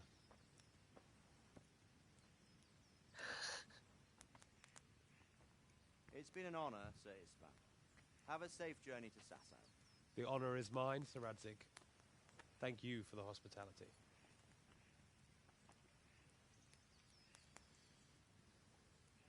A long, peculiar history. That was a long time ago. I might tell you about it sometime, but not today. Will you teach me how to use it, like Sir Radzig said? Why? Well, it could come in useful. Maybe I'll travel a bit before settling down. I'd like to know more than the tavern on the green and the forge. You know the trouble with an adventurous life, son? It can end before it gets started. Nice. I might teach you how to handle a sword, and then someone will shoot you with a crossbow as soon as you set foot outside the house. You talk as if you've seen it happen. A man my age has seen a lot. Being a blacksmith might bring no glory, but it has its benefits, like keeping your head on your shoulders. I want to end my days in Skalitz, here, beneath the linden tree and by your mother's side. Well, so do I, one day. But first, I'd like to see the world, meet new people. Meet them or beat them? Meet. You have to keep going on about it. Then you've no need to learn swordplay.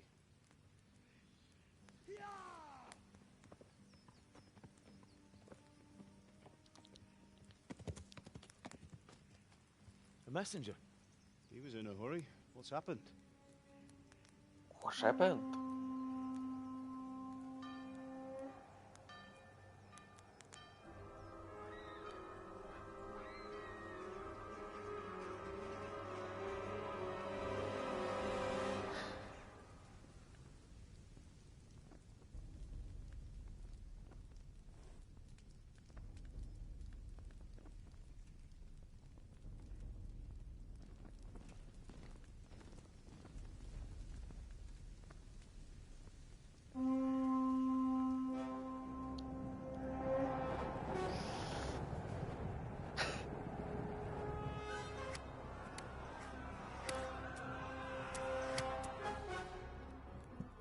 Listen to me, Al.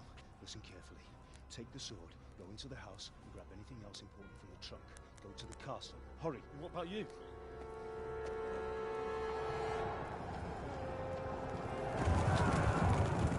Your mother is in the village. I'll fetch her and we'll follow right behind. I'll go with you. No. You'll do what I say right now. Give the sword to Sir Radzig. If anything happens, you'll take care. He owes me.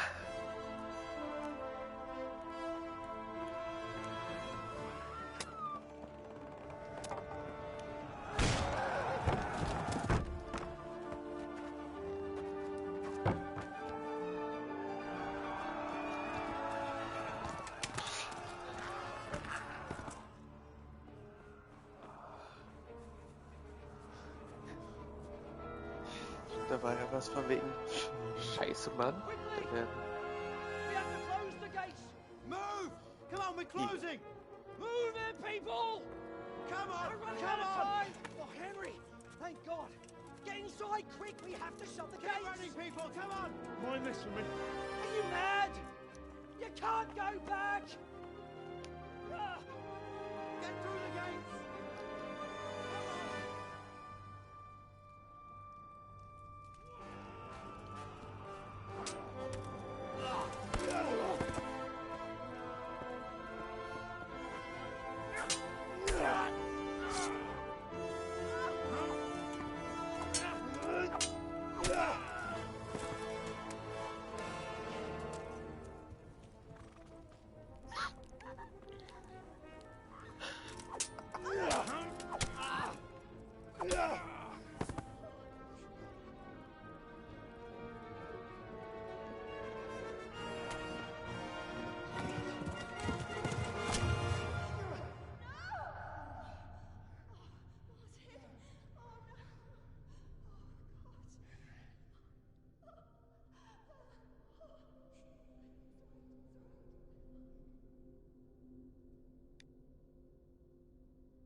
Ja,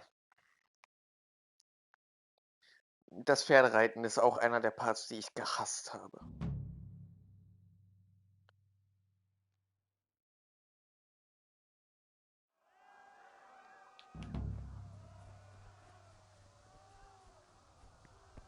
Quest started.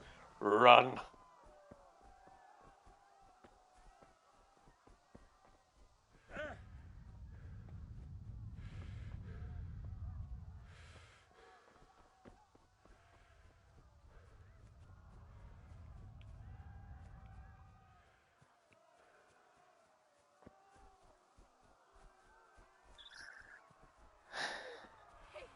Don't touch me, or I'll kill you!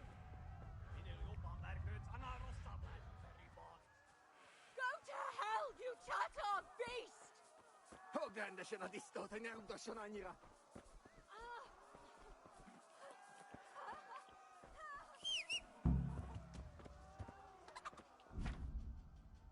Cavalry.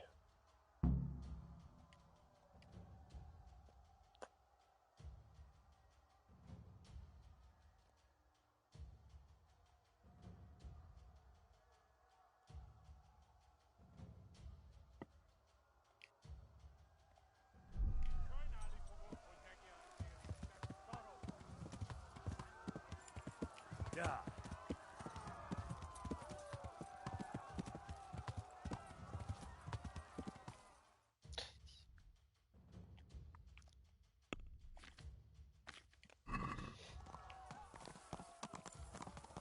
Ja.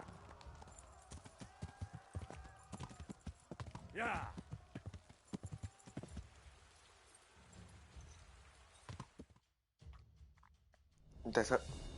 Das Reiten ist halt so komisch, weil deine Kamera sich frei bewegen kann. So im Hintergrund dieser eine Bauer. Oh fuck. Ich habe aus Versehen übersprungen.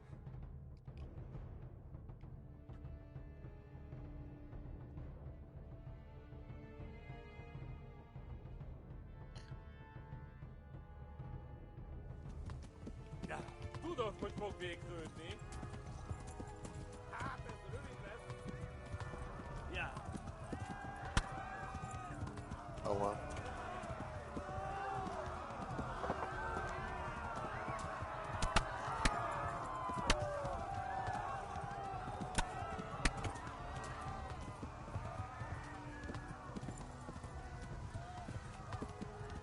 Left. Talmberg is to the left, along the stream.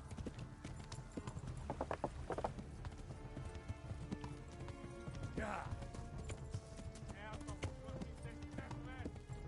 Warn the others. They've tore its scallops.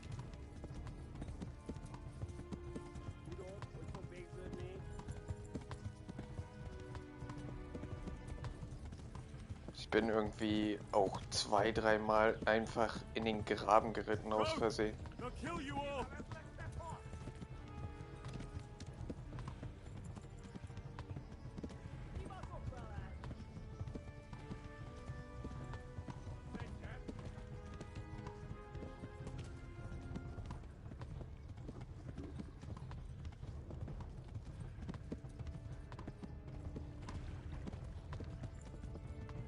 Flee!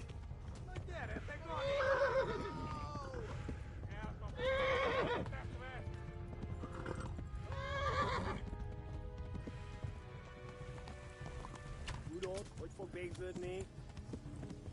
Ja. Ghost! They'll kill you all.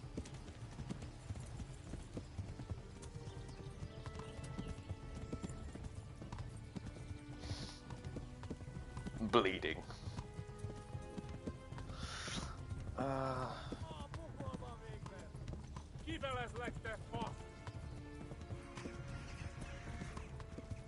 Ich hab doch diese andere Sprache gerade gehört.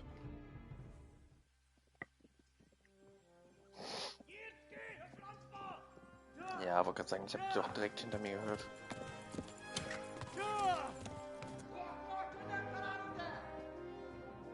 Oh my god! Hey, Jesus Christ! Jesus Christ. Do something! Help! Quickly, everyone! Get your asses here! Hey! And loose! Hadi, uzun gidin!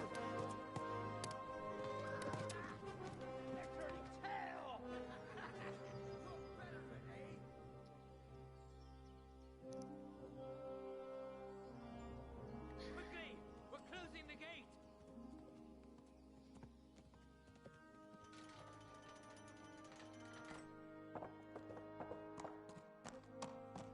But then I took an arrow to the knee.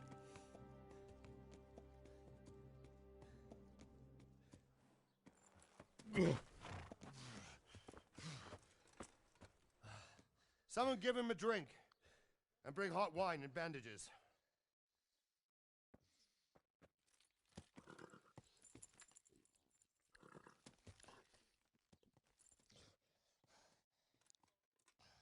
Tell me, boy, who are you, and where are you from? What in hell's name happened? I've come from Skalitz. They burned it to the ground. Slaughtered everyone. Who? Who burned it to the ground? A huge army. They attacked without warning. And they weren't Czechs or Germans either. Who then? I don't know. I've never seen armor like it or heard their language. Maybe Tartars?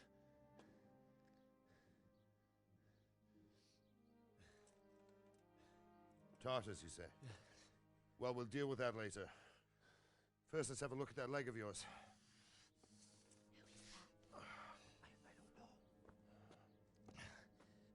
Grit your teeth, boy. I'm gonna pull that arrow out.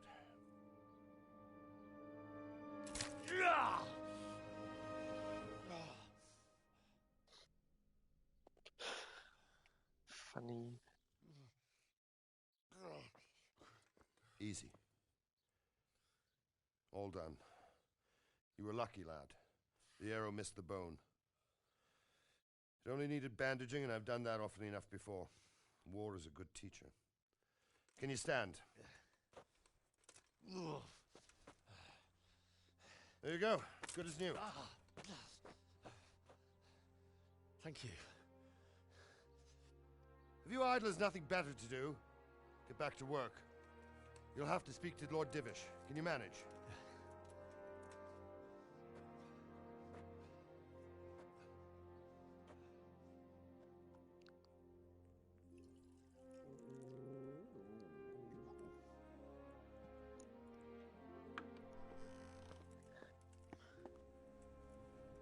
Sir, this is a survivor from... I heard, Robard. Tell me, boy, what exactly happened? Did you see the ensigns of the attackers? And were there any more survivors? So, I don't know what army it was, but it was huge. There were dozens of banners flying on the hill above Skalitz. The ones who did the slaughtering spoke a strange language. They burned Skalitz to the ground, but a lot of people took refuge in the castle. I wasn't quick enough. And as I fled, they shouted from the battlements that I should come and warn you. The soldiers the boy didn't recognize. They could be those Cumans of Sigismund's. It said they came to Hungary from the east, and now they're the core of his army. Sacking Gutenberg must have given him a taste for stolen silver. Skalitz is a small castle, sir. If Sigismund attacks, they can't hold. Indeed, Sir Robard. And our small garrison would be no help, even if we could risk sending them. You think we're next in line? Maybe. What's your name, boy? I'm Henry, son of the Skalitz blacksmith. I know him. Did he make it inside the castle? I'm sorry. It's in God's hands now.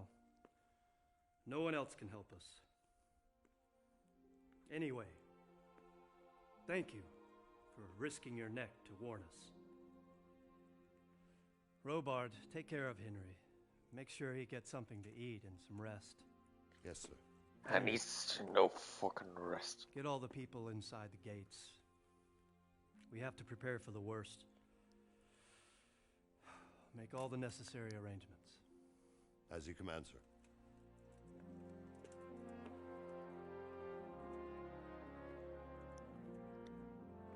I need no rest. I need to war. I need to some more fights.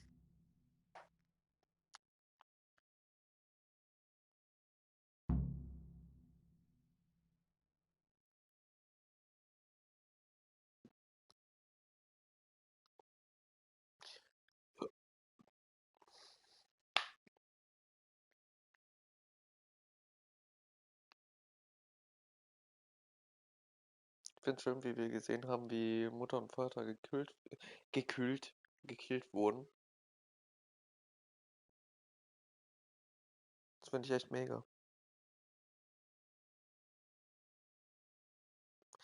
Jetzt sind diese Jahrhunderten von Jahreszeiten. Vor allem Jahreszeiten, Jahrhunderte. Das ist jetzt gerade meine Quest. Nach draußen zu. Jetzt kann ich wieder so laufen, als ich kann sogar rennen. Must. You've done well, lad. I'm sorry for your loss. You must be all done in. Why don't you go to the kitchen and have a good meal? Sorrow is easier to bear on a full stomach. I have to eat I something. heard about your father. My insides are shriveled up with the hunger.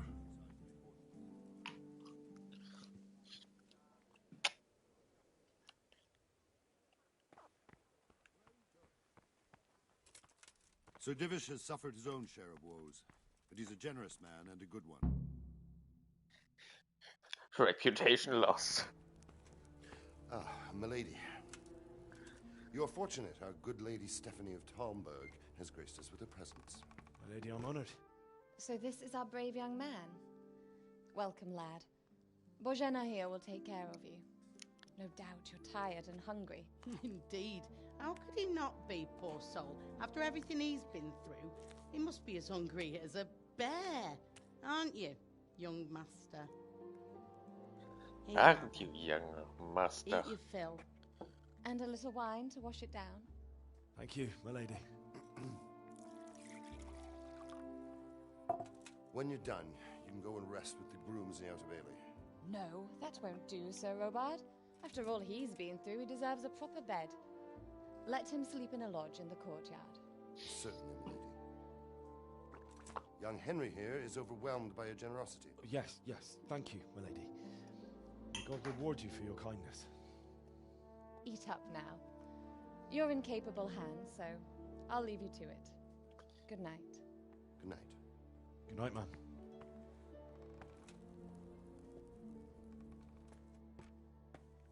When you've done, you can sleep in the bedchamber of the courtyard lodge. And don't forget to take off those filthy boots before getting into bed.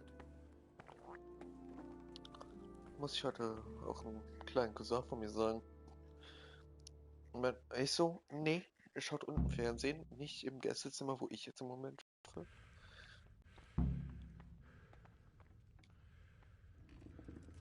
Und ja. Mein Vater hat die dann wieder hochgeschickt.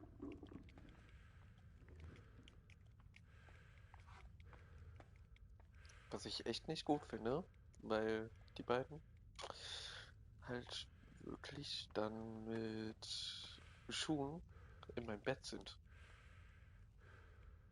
Wo ich mir nur gedacht habe, ey Leute, das muss doch nicht sein.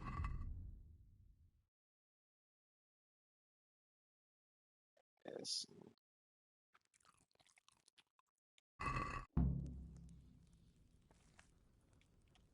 Objective completed. Eat. Ich denke nicht, wenn man mal nach unten schaut.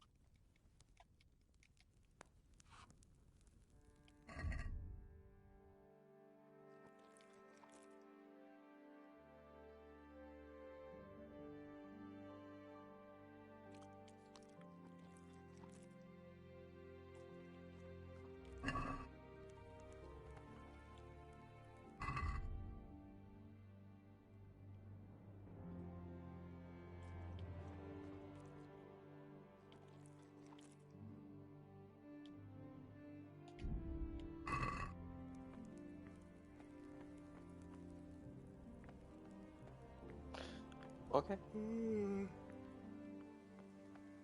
Da ist ein Typ. Da ist der Typ, der hier drin ist. Oder eher gesagt drin war. Einfach eingeschlafen. Vor allem eingeschlafen. Einfach rausgegangen, ohne was zu sagen. Finde ich echt nicht gut.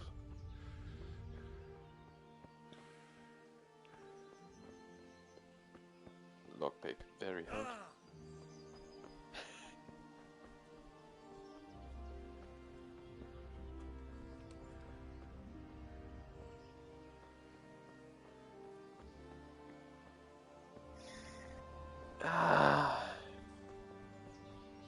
Henry, bleib bei mir, Mann. Wir schaffen's.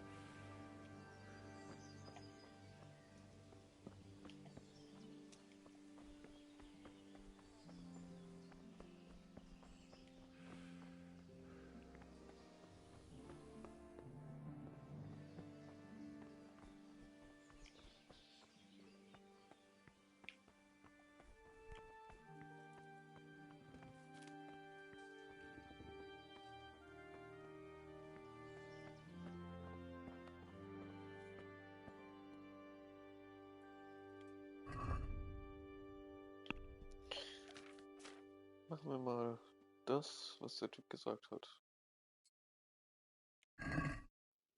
Ziehen wir die Schuhe aus.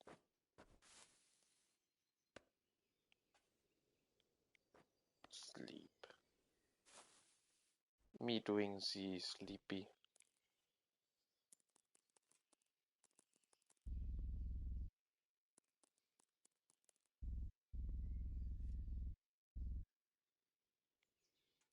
Schlafen wir mal bis 7.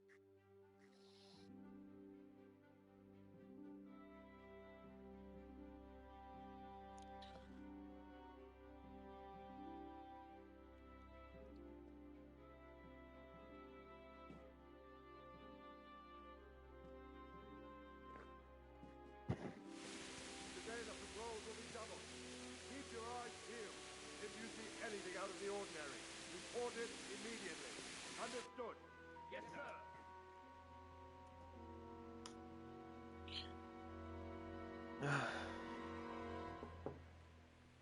Yes? It is I, Henry. Forgive the intrusion. I didn't wake you, boy, did I?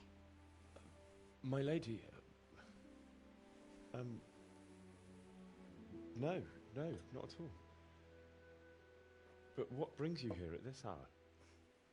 I thought you could do with a little wine. Sie will mich It's abfüllen. just what you need to help you sleep. My lady, Sie will mich einfach abfüllen. thank you. You really shouldn't.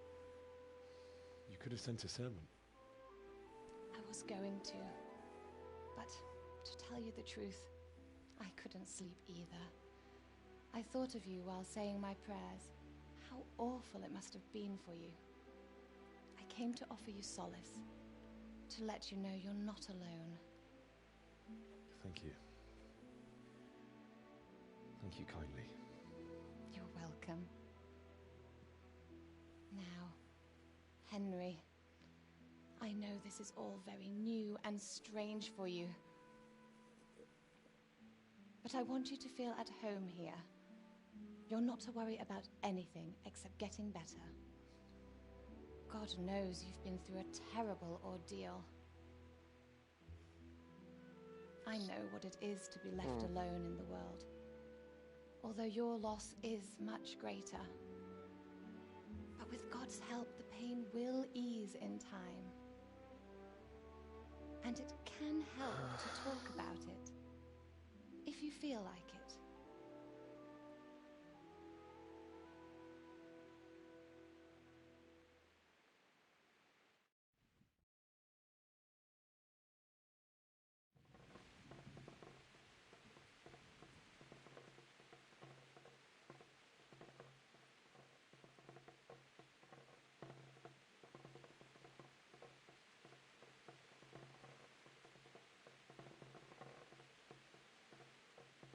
You might be right, my lady.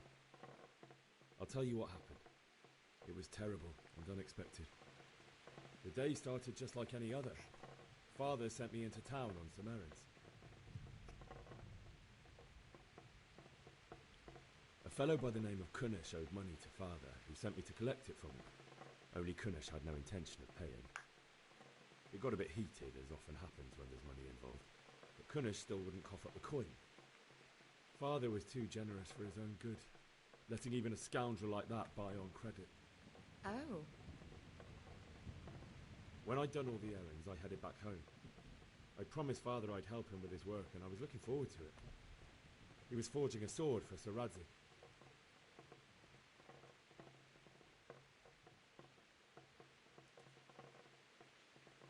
The sword was taking shape when Sir Radzig himself came to have a look at it. He praised Father's work and said that with his smithing skills, he could easily make a living in Prague or Vienna. You don't say. But Sigismund's horde was already on the horizon, ready to attack the town.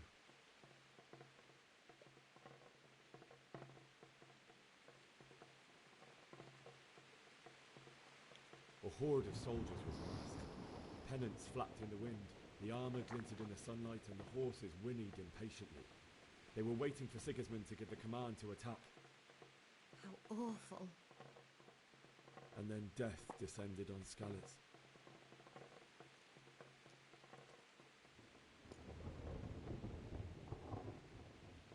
Father told me to take shelter in the castle while he went to get Mother. She was stranded in the town, surrounded by Sigismund's butchers. And then I saw him knocking down one Cuman after another. I never saw him fight like that. But then the leader of Sigismund's raiding party, a knight in full armour, saw Father and charged at him. He cut down my father without a thought. And then he turned on my mother. And he murdered her in cold blood. You poor boy. May the Lord have mercy on their souls. I ran to the castle like our neighbours to take cover, but I didn't make it. I had to find another way to save myself. The men on the battlements called down to me to flee to Talmberg and warn you. I was lucky I knew a concealed path around the castle.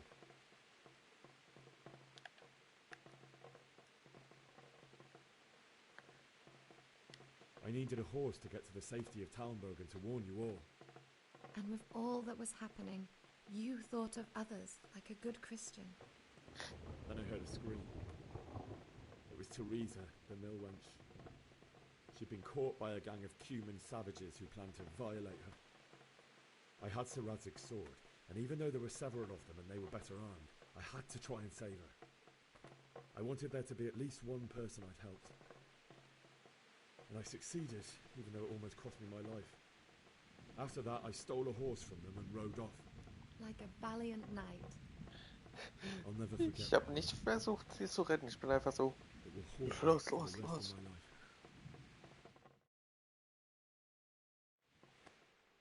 That's terrible. How could something like that happen? God alone knows why he lets such things happen. Oh, you poor boy. I understand your grief, but God is not to blame for the ills of this world.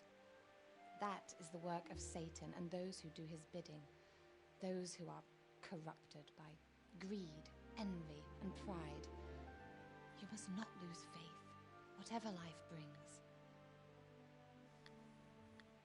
Fate has not been merciful to me, and my husband either. Although in comparison to the horrors he went through.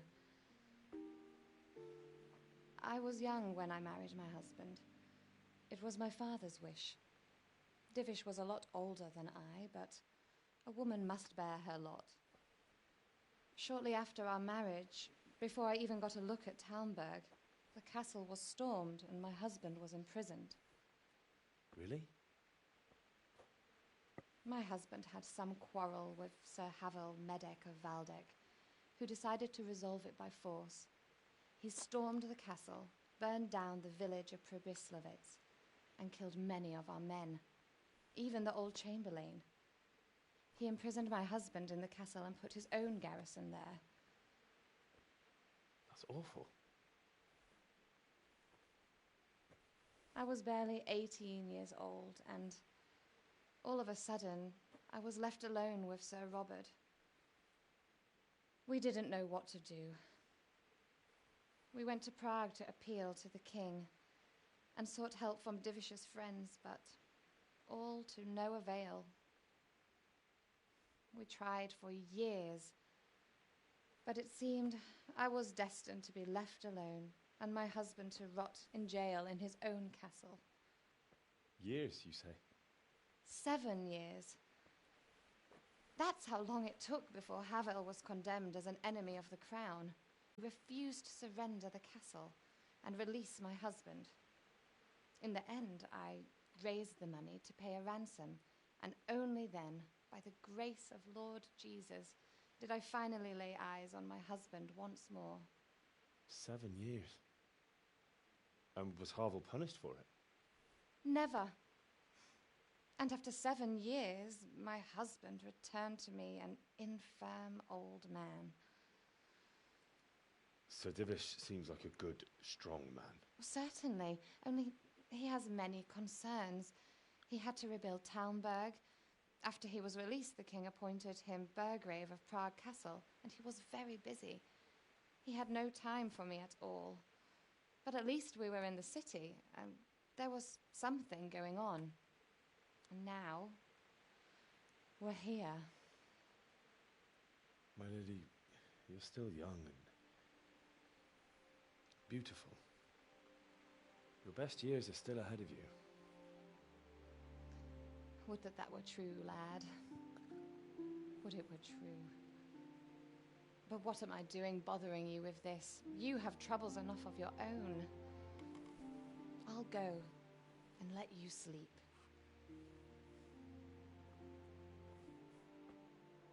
I enjoyed our little talk, Henry. Good night, and God bless. Good night, my lady.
Henry, wake up.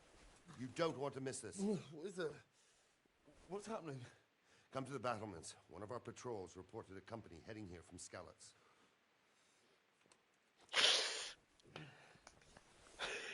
Natürlich.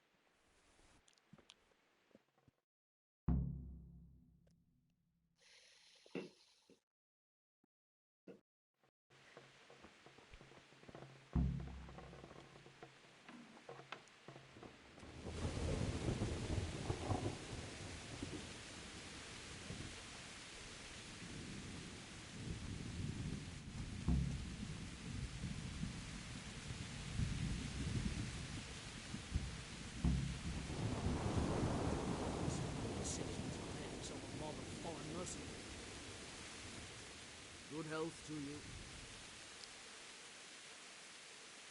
You know what's happening? Sigismund, who else? That bastard conquered Skalitz, and now he's come to take Talmberg.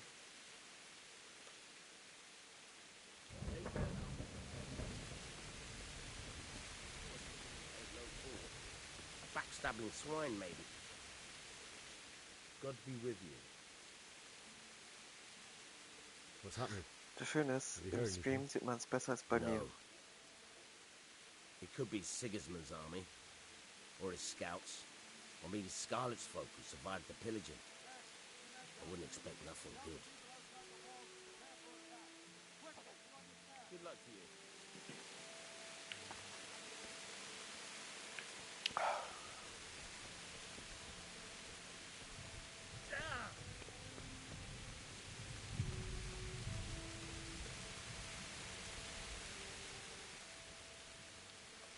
going on? I don't know. It doesn't make sense. Why would Sigismund advance on Talmberg in the night? Especially since he's lost the element of surprise after the raid on Skalitz. Maybe it's not him. Then who is it? The scouts Divish sent to Skalitz to spy on Sigismund said he'd set up camp and was getting ready to storm the castle. And so Radzig is an experienced soldier. He'd surely hold the castle for quite some time. It doesn't make sense. What else did the spies see? Not much of anything. Before they could get close enough, this huge storm started. And you were right. Sigismund has a hell of a lot of soldiers, including all manner of mercenaries. An army like that costs a fortune. Well, anyway, we'll find out when they get here, won't we? Aye, we will. Take care.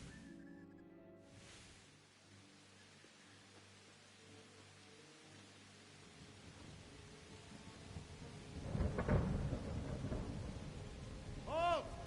Who goes there? Lucifer and all his minions! Who else, Robber? Sir Radzig! What a relief. Is his lordship there with you? Halt! Yes, sir, he is right here. Who goes there? What are you doing up so late, Divish? At your age, you need a good night's sleep. Well, Radzig, you didn't exactly pick the best time for an outing either. In a big hurry? It was a bit of a scramble, all right. Believe it or not, this tempest is a godsend for me and my men. As my old granddad used to say, better a sore throat than a slit throat. I'd say your grandfather was a wise man. Your messenger told us what happened. Messenger? The lad you sent to warn us. He's alive? He made it to you? He's here with me. He only got away by the skin of his teeth, though. Thank God. A brave young man. But tell me, friend, how on earth did you manage to get away? Thank God for this tempest. When it began, Sigismund's Tatars crawled into their holes and left us storming the castle for more clement weather. We were able to sneak out right under their noses. The Lord be praised. We wouldn't have stood a chance against them. Would you like to spend the night in Talmberg? No, no. When Sigismund finds the castle empty tomorrow, he might come looking for us. We'd only be exposing you to danger. Without me and my men, he has no call to attack you. What will you do then? We'll march to Ratai. It's only a short way, and there we'll have a better chance of defense and enough room for all of these people.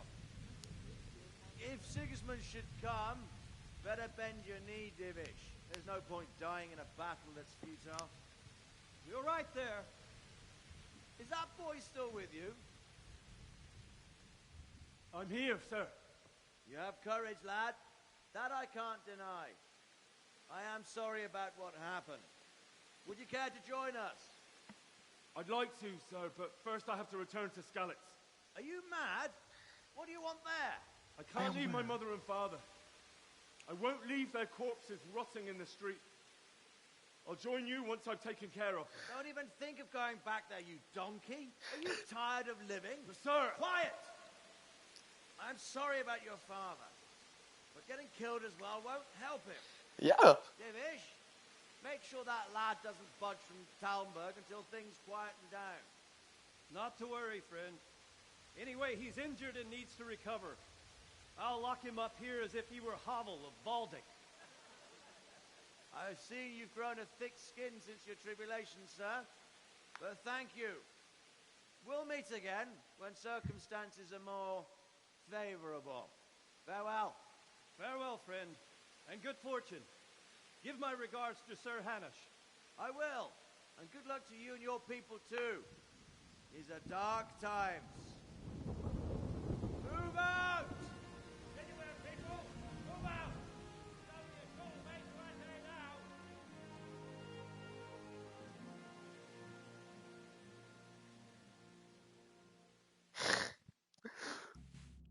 Henry der Angepisste. Men, tonight we'll have triple patrols. Sort out the watches between you as always. What is it you need? I could use an extra pair of eyes, and yours are keen. Will you keep watch of the battlements with my men?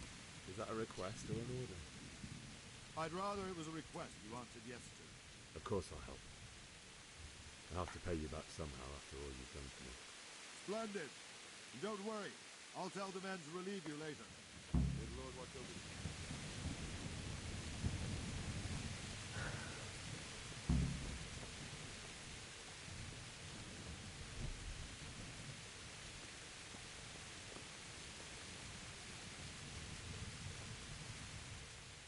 Good day to you. What do you need? What do you think about how the Skalitz folk managed to get away?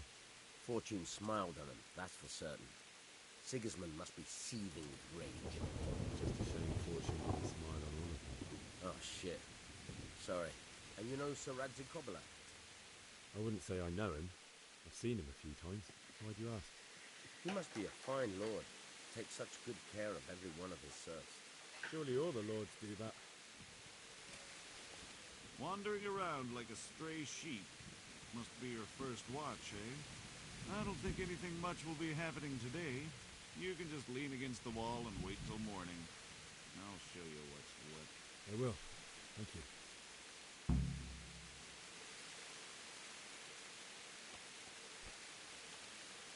Ja, was meinen jetzt these objectives? Wait until...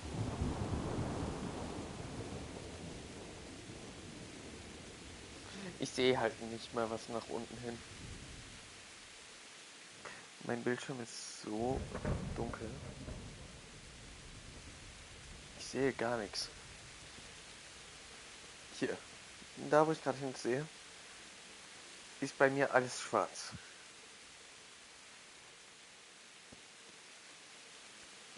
Ich kann nicht mal nach da vorne hinschauen. Ich sehe noch den Gard, leicht, aber da kann ich nicht hinschauen.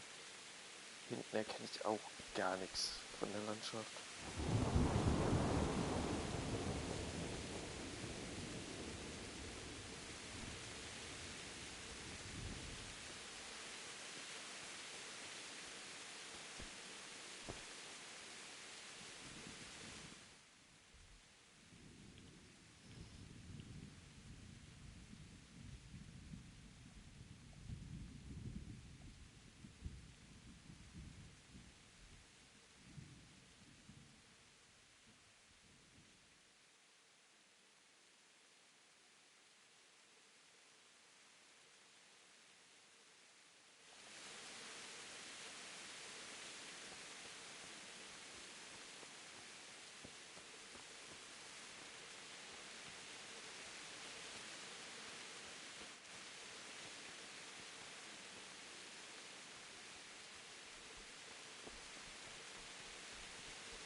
Fünf Stunden schlafen. Ich jeden Tag. Und da passiert irgendwas.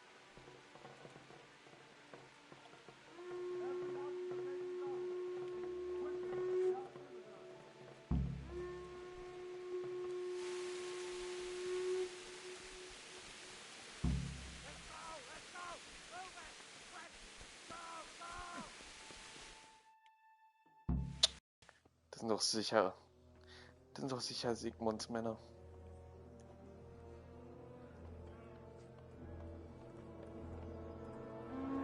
Sind sie's?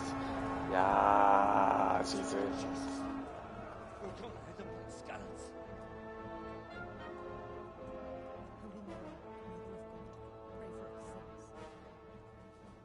See how the self-appointed king wins the love and respect of his loyal subjects. Indeed, Robard.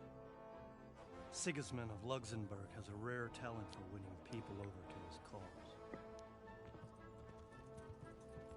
We may be in for a surprise, though. I don't think he will set his heathen dogs on us today. Greetings, Lord of Talmberg. That's the bastard who led the attack at Skalitz and killed my parents. Don't be an idiot. Do you want to end up like them? I am Sir Markvart von Aulitz. I come in the name of Sigismund of Luxembourg, King of Hungary and Croatia, who has resolved to strike against those who disrupt concord in the land and to restore order in the name of his brother, King Wenceslaus IV. Restore order by burning and pillaging the king's estates. Greetings, Sir Markvart.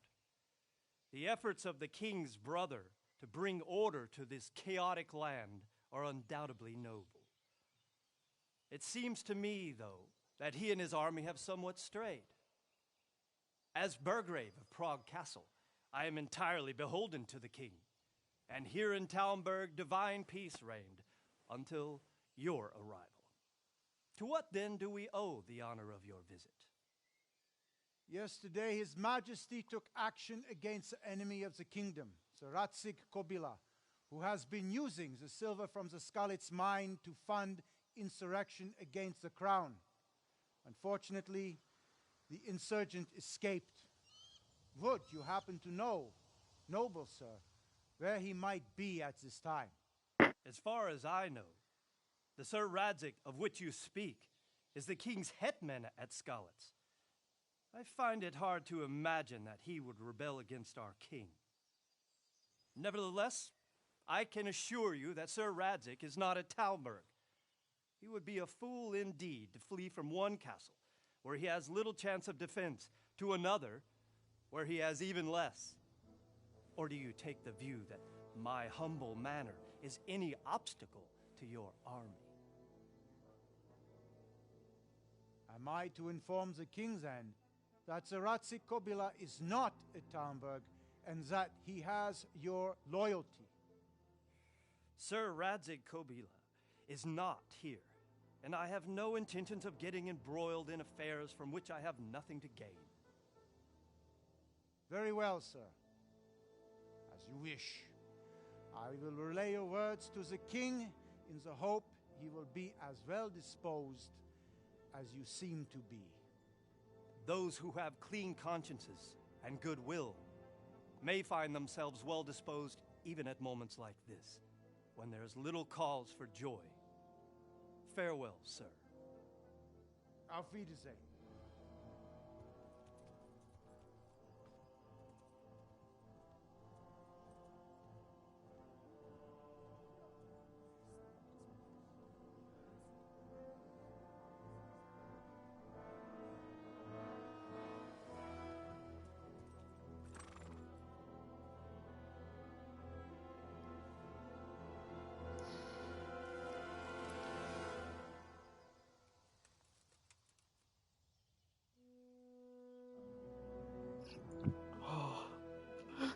Scheiße, Mann, ich hatte gerade echt Angst deshalb.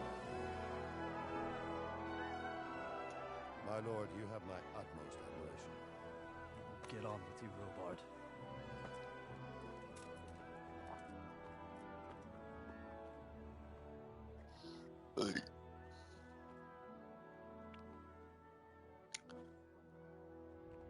That's him.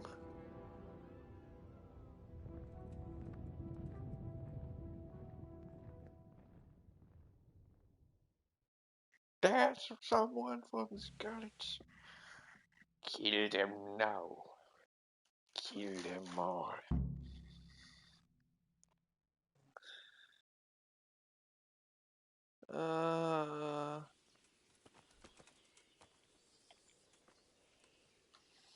God be with you.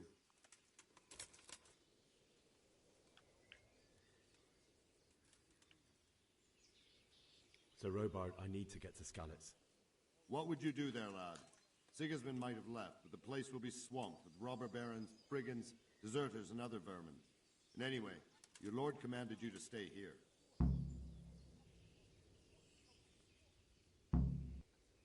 Sir Robard, my parents died there. I can't leave them to be eaten by dogs. What would you do in my place? Sorry, lad, but I won't take orders. You'll have to wait until everything settles down, and maybe your lord will change his mind. Why did Sigismund burn down Skalitz and then come here too? That's war for you, lad. Certain lords have resolved to take things into their own hands and eliminate anyone who doesn't share their view. God be with you.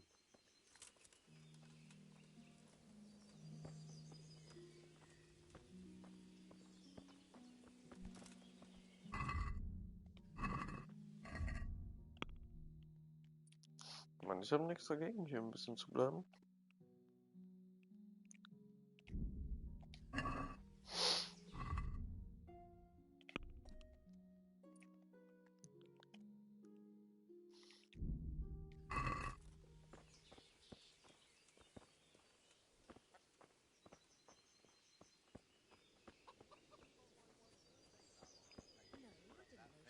And that cowabis trampled our cabbages 3 times already.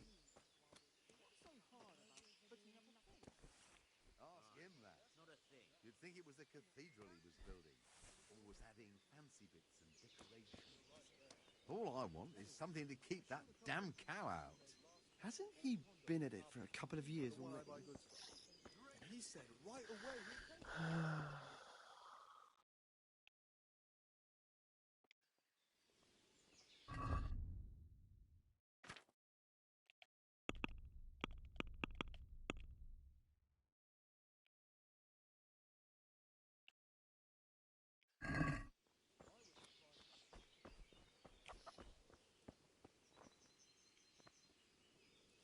My respects to you. I need to get out of here. And I need a feather bed with a comely wench in it. But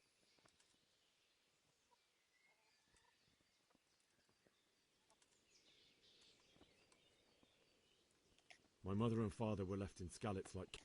I'm sorry, my friend, but I can't. You'll have to persuade Sir Robard, or think something up so I don't end up in the shit for it. Otherwise, forget it. All right, I'll see what I can do. Is there someone here who trades in goods? Hungry, are you? You should go and see the cook. She's good-hearted, especially if you come with some coin. For anything else, you should see a fellow called Votava. Folk aren't too fond of him, because he's as surly as a wet cat. But he can get you just about anything. I saw him by the granary. You'll recognize him easy.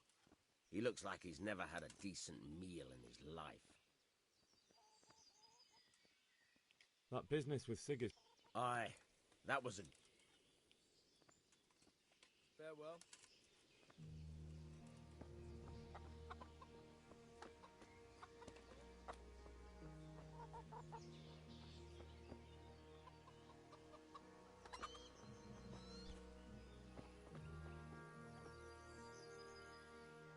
Good day to you. What do you need?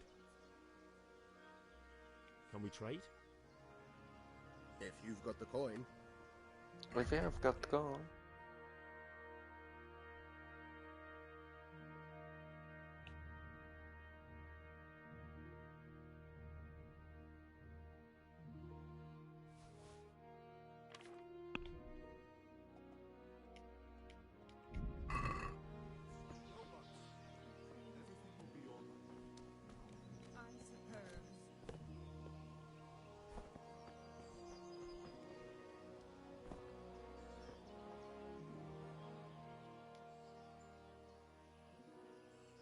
Where did these humans... I don't know much, and believe me. What happened in... Gutenberg, but the good Lord... Were there many? Indeed. I see. Why do you think? I suppose because it has a strategic position and good fortifications, so it can be used as a base for raids, giving you control of the whole territory and good defences too, if you need them. King Charles, may God grant him eternal glory, built... Now... End dialogue. They won't come back. Bringing strange women into their village. But tomorrow morning, all our heads will be on spikes. What in God's name are you on about? I hear that That's what them foreign soldiers do. And worse.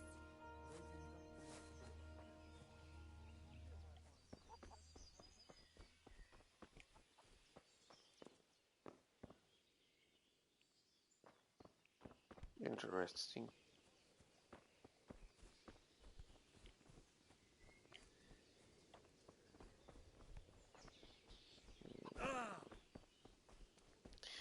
Ich denke, ich gehe gleich auch irgendwann auf.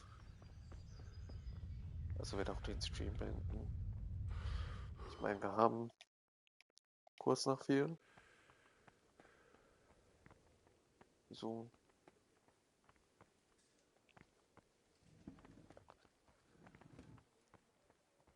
Gut, ne?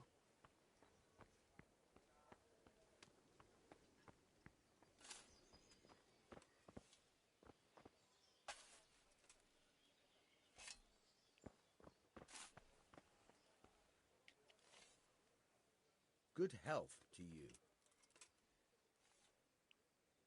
Do you know where I can buy and sell things? Well, if it's food you need, go and ask in the kitchen. But if you want something else, I can't help. One of the villagers might know. Take care now.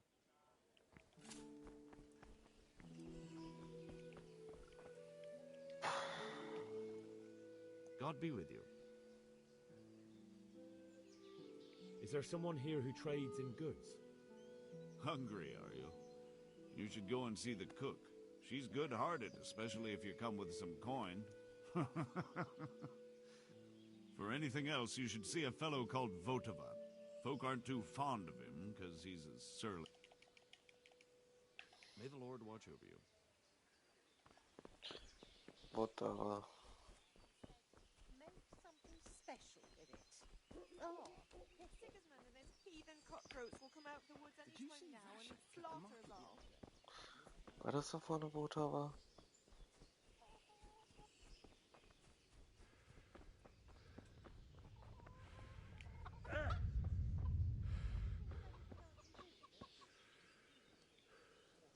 Du bist Votava.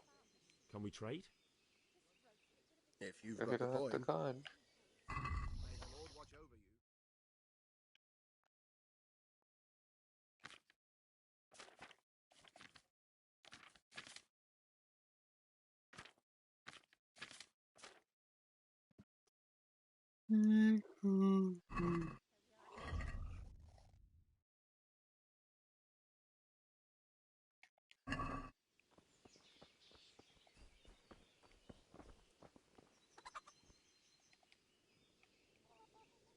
I need to get out. You hear a... I need to get out. You here again, boy? Didn't I tell you how much trouble I'd be in if I let... God be with you.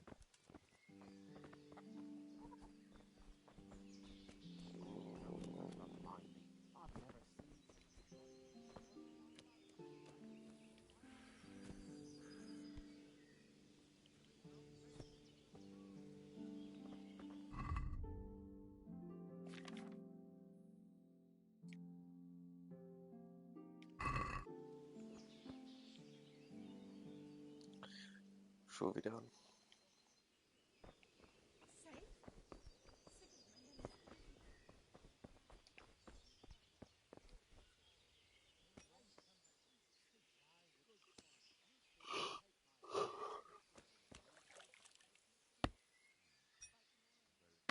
Ah, yes.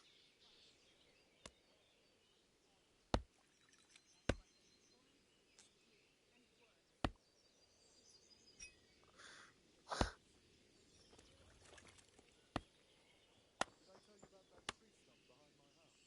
The stump of that elm you chopped down. You're going to dig it out then?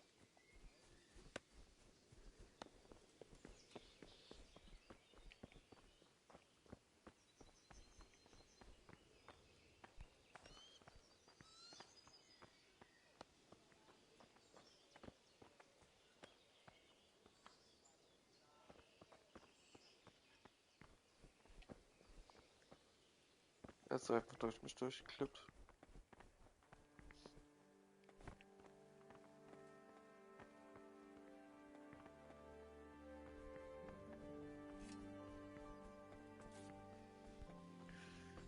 könnte ich denn tun, um die zu triggern? Ich weiß es nicht.